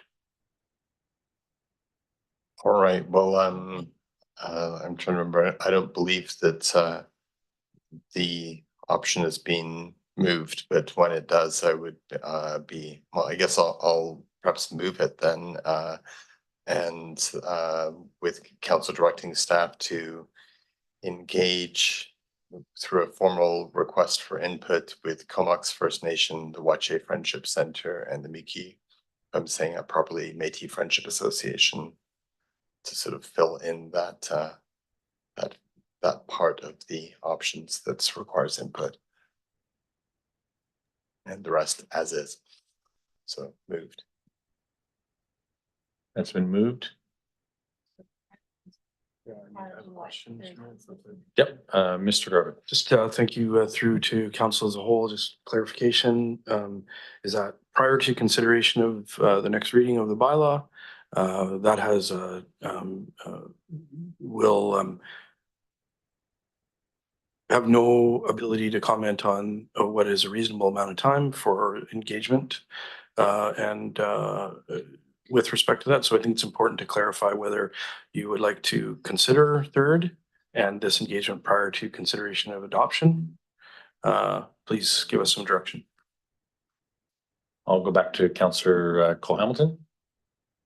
The council defer third reading on the Parks and Open Spaces Regulation Bylaw number 3121 until and we have to put a time frame on this. I would imagine 30 days would be okay. Sorry, I'm trying here, Jeff. Yeah, that's right. I just threw it. Yep, hang on one sec, Mr. Garbutt. 30 days, I would say, is not reasonable to provide that. We don't know capacity, so I think yeah, again, it's challenging to speak on behalf of those communities on what they would need to do that, and I might defer to Ms. O'Connell, who's been working through this project. Thank you. It depends on what you mean by engage. So if you mean refer these for comment for feedback within a certain time period, that's one piece. If you mean engage as in the same, like having interviews or those types of, like, it just, can you be a bit more definitive on that piece? Because if it's a referral, then that's a bit easier to put a timestamp on versus an engagement process, which is a very different project. What I thought I'd said, and perhaps it wasn't clear, was the formal request for input, the option that's listed in the staff report. Send a letter to Comox First Nation requesting comments and input on the Parks and Public Spaces Regulation bylaw. But I also want to include Wache Friendship Center and the Métis Association. And I'm open to suggestions as to what is an appropriate time frame, as 30 days seems like that would not be an appropriate time frame. Perhaps my colleagues who have hands up might have greater insight into what should fill that blank. Okay, and I'll maybe pass it over to Councillor Morin, and I see Councillor Joker also has his hands up. Yeah, I mean, excuse me, I agree with requesting input from other groups, but I'm also hesitant to limit it to the ones that Councillor Cole Hamilton mentioned, because there are others, and there's Unbroken Chain, which is harm reduction, which is quite related to the aspects of the bylaw and as part of the Indigenous Women Sharing Society. And then there's there's other, I guess, how do we come up with the list? Like, I don't think we can come up with that tonight, because we may want to involve other Indigenous groups, and we don't have that list in front of us. So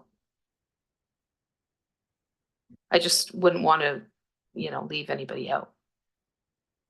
All right, so unfortunately, Councillor Cole Hamilton, we went from not really clear on the timeline to also the articulating the list, but we'll go to Councillor Jolicoeur to fix everything for us. I don't have the answers to everything, but I have some insights in my experience doing Indigenous reconciliation work, which is that colonial governments such as ours, as a city, putting a timeline on engagement is not something that I think will be received well. So I would be hesitant to suggest that we should put a time frame. I think to Councillor Morin's point, that we should perhaps ask staff to provide a list of Indigenous groups. And I think groups is broad enough to include rights holders within the framework of the BC government, which is Métis, Inuit, and First Nation and urban Indigenous, and other groups.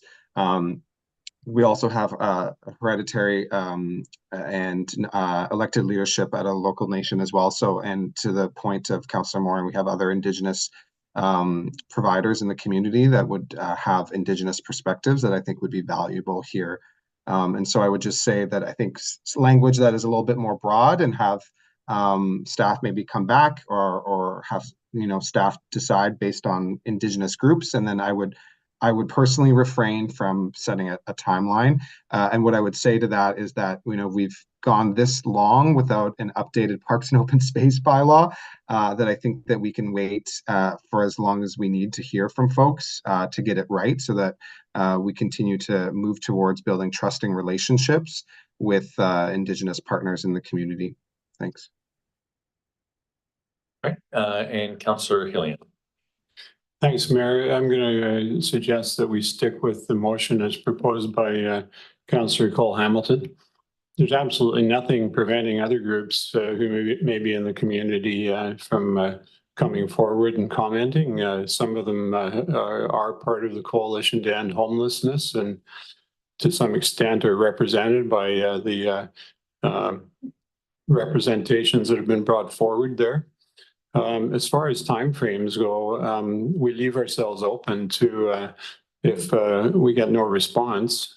What does that mean? That we don't ever pass this? I don't think it's unreasonable to suggest that there be a time frame of a couple of months. We're asking for comment. If there's capacity issues that prevent comment, that's something that we can consider. But the reality is that certainly Comox First Nation works within a structure where they're dealing with time issues all the time in the treaty process they're involved in. It's not unusual to them to be both responding to requests for comment and also asking others to comment and within a period of time. And so I appreciate that this is we want to be sensitive about this, but we also it's important to move ahead with the business of the city and providing opportunities for comment and providing some sort of a time frame, I think is reasonable. So I've heard potentially the 3 that are listed in a 60-day as a potential. However, I do need somebody to move that, I believe. The 60 days, yeah. So I'll give it back to you, Councillor Cole-Hamilton. So, and I appreciate the patience of staff. I know this has been a long journey. And I realize that we are making up an amendment on the fly. But for 60 days be the time frame, please. And the 3 groups listed and others who wish to participate. And that's it. So I guess I'll see if there's a seconder. Thanks. Okay, it's been seconded. Yeah, we're going to read the motion back just so we're all on the same page. Oh, give me 2 seconds. That council defer 3rd reading of the Parks and Regulations bylaw and direct staff to send a letter to Comox First Nation, the Weiche Center, Métis Association requesting comments and input on the Parks and Public Spaces Regulation bylaw and provide a 60-day period for response. All right, thanks for that. And Councillor Morin. Thank you. I'm glad that the wording was read back because it's sending a letter to those specific agencies. And I have difficulty with a harm reduction organization for First Nations folks who are the folks in where, you know, that are being impacted are not included on that list. So, yeah. I don't know if I propose an amendment to include them or what, but it seems bizarre to me to not include that organization. So you wanting to add 1 organization? Unbroken Chain Harm Reduction, which is part of the Indigenous Women Sharing Society. That's, you're moving an amendment? Yeah. Okay, it's been Second. seconded. Okay. All right. And so. Did you just say Indigenous Women's Services? That's a different one. Oh.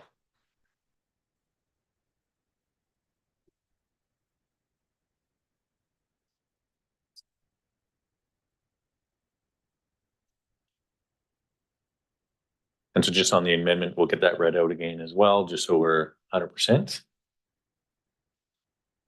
Getting a lot of practice doing motions on the fly today.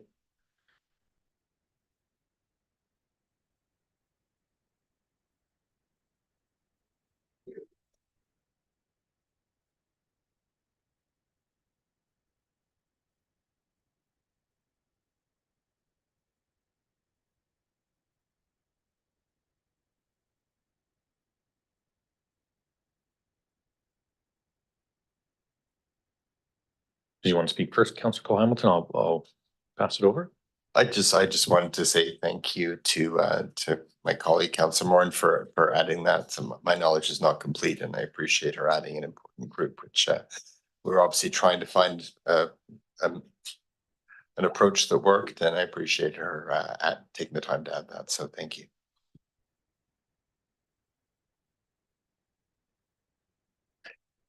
Yep. Did you want to reread it out just so we're all, I think it'll be pretty straightforward, but just for clarity. The amendment is just that the Indigenous Women Sharing Society Unbroken Chain Harm Reduction be added to the motion.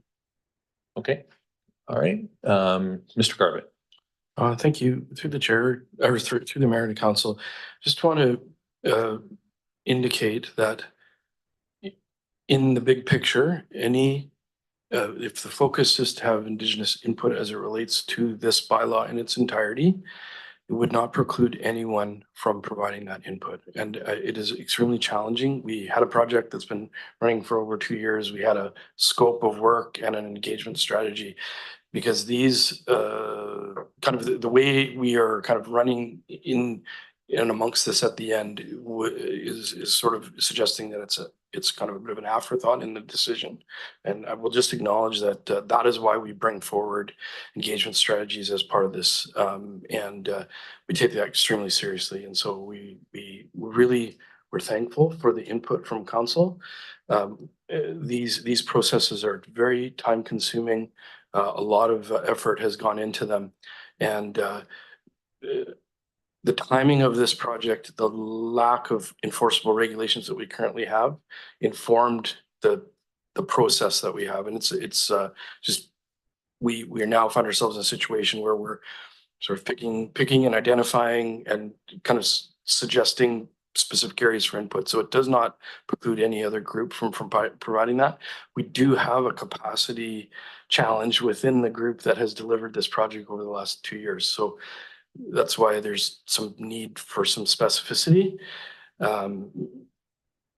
It's something that we have done well as evidenced through our community plan. A lot of this rolls out of a lot of the work that we've done together. And so we just find ourselves in this situation at this point. I just wanted to clarify that although there's a specific naming of specific input with a referral, I'm doing air quotes, that doesn't preclude any other form of input. And we have heard some input through the consideration of this bylaw. That's why we had items here for recommendations. And we had some recommendations to move forward. We also have the context of case law. We have the context of which is ever evolving, including some pieces of work that have come out federally at that point. So I just wanted to offer that. It's just that right now we're in a situation where we're identifying specifics, but at the same time, because the bylaw has not been adopted, and this is not like a zoning bylaw where following a public hearing, no future or no further input can be provided. This second pause related to third reading, would provide the opportunity for others to provide more input. Okay, and Councillor Jolicoeur. I just want to thank the city manager for his comments. I think that really demonstrates the place that we're in as a city, as a corporation, that the world that we're living in is evolving really quickly. The way that we do policy development and bylaw development is changing as it relates to Indigenous rights. And so I really just want to thank the city manager for his comments and the willingness on his part as the leader of the city to be flexible and understanding that this is in many ways a learning curve for all of us around how to do this in a good way with our Indigenous partners. So thanks to the city manager for his comments. Thanks, Councillor Jolicoeur. I don't see any further questions and comments, so I'll call the question. All those in favor? And that's unanimous on the amendment. And so on the motion as amended, last time we removed it. Do we need to remove it? I don't ever remember doing that in the past, but we'll remove the motion as amended.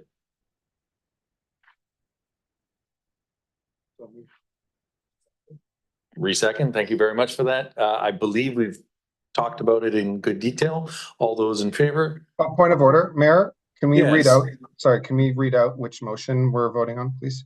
Okay, it's the motion as amended, but Ms. O'Connell is going to read that out. That council defer third reading of the Parks and Regulation bylaw and direct staff to send a letter to the Comox First Nation, the YCHA Center, the Métis Association, the Indigenous Women Sharing Society Unbroken Chain Harm Reduction, requesting comments and input on the Parks and Public Spaces Regulation bylaw and provide a 60-day period for response. Thank you. All right, that being said, all those in favor? All right, the motion as amended is passed. I did mention earlier that if council would entertain it, given that there is some frustration and there's been some meetings that people have been attending and that it may be incumbent upon the city to help set up a facilitated meeting with coalition members and staff to really help bridge that relationship. So, Councillor Frisch. Yeah, thanks, Mayor. I have another engagement tonight for a special little boy that I want to try and catch the end of. So I Yes. Appreciate council excuse me. Thanks, Councillor Have a good Frisch, night. and say happy birthday. All right. And if now is not the right time, I can try to formulate something that's a little bit more useful for our next meeting, but Councillor Moore. Did you want me to make that motion to move that we organize a facilitated meeting with the coalition members to for communication and relationship building purposes, or however you want me to say it, I'll say it. Those are the general things. I don't know that we have to be particularly specific. I think it's, but that being said, it might be, I don't know if Mr. Garbett has any input. Yeah, so. And then we'll just make sure that, and I saw her typing as fast as she could, but Councillor Moore, if you could just repeat, and I'm sure you have it absolutely memorized. I'll move that. First of all, as the mayor, are you going to do that, or you have I the staff? can't move things. No. Oh, But who's calling them, who's organizing the meeting? I would say staff are Staff, gonna. So I move that that we direct staff to organize a facilitated meeting with the coalition and homelessness members to foster communication and relationship building. Okay, appreciate that. And I can speak to it a little bit, just, you know, it's one of those things where there is some frustration and stress and trust, a whole bunch of challenges that we've heard about. And although we're doing this other things and we've paused one part of it, I think, you know, and I know that it's one more thing we're asking of staff, but there is, I think, an opportunity, especially that there's a lot of alignment in terms of what bylaw officers are doing, and the challenges and the stress that's creating, and being able to work in a facilitated way with the outreach workers to make those impacts as little as possible for the folks. So that being said, appreciate that. It's been moved and seconded, I believe. Got seconded, right? Yep, perfect. Any questions or comments beyond that? Councillor Jolicoeur, I see you. Yeah, obviously really support this. Is something we've been hearing from the coalition membership for a while. And I just want to share my thanks to you, Mayor, for being responsive and flexible to meet with coalition members as issues arise. I think it really demonstrates that, you know, again, we can say it over and over again, but you're showing up, and I think that other council members have as well. I know many of us have. And so I see this really just directing staff to support the ongoing relationship building that's required. Thanks. Yeah, and really at the end of the day, you know, the expectation, and we've heard this from staff, is this is a collaborative process. It's what we hear from the coalition, it's what we hear from council. But when we're hearing that might not be exactly what's being experienced, it's like, well, let's sit down and make sure we get this right, because you know, there's always a time to heal and stuff like that, to make sure we're getting it 100%. So that being said, all those in favor? And that passes unanimously. Thank you for, I'm not sure how many on the fly motions that is for today, but really appreciate staff. And that brings us to our council reports. And so I'll start with Councillor Cole Hamilton. Passing, Councillor Frisch has passed by not being here. Councillor Hilling has submitted. Councillor Jolicoeur, Councillor McCollum has attached it. Councillor Moore, and I believe has attached to the report. And the only thing that I've already mentioned, the volunteer firefighter dinner, and again, just great work they do. And I believe most of council and lots of our community, including Comox First Nation, were there yesterday for the opening of the Dingwall steps. So again, great kudos to staff in our community. And probably one of the biggest things about that is how, even though we're doing a great ceremony, people were just using those steps like crazy. So they weren't waiting for us at all. So again, just want to say thanks to our community that from the coalition, we got Chamber, BIA, all sorts of people who are staying in touch with us. So really appreciate it. And we have an in-camera resolution. Councillor Hillian. Thanks, Mayor. I'll move that council close the meeting to the public pursuant to section 91 of the community charter. Okay, any questions or comments? All those in favor? That passes unanimously and we are adjourned.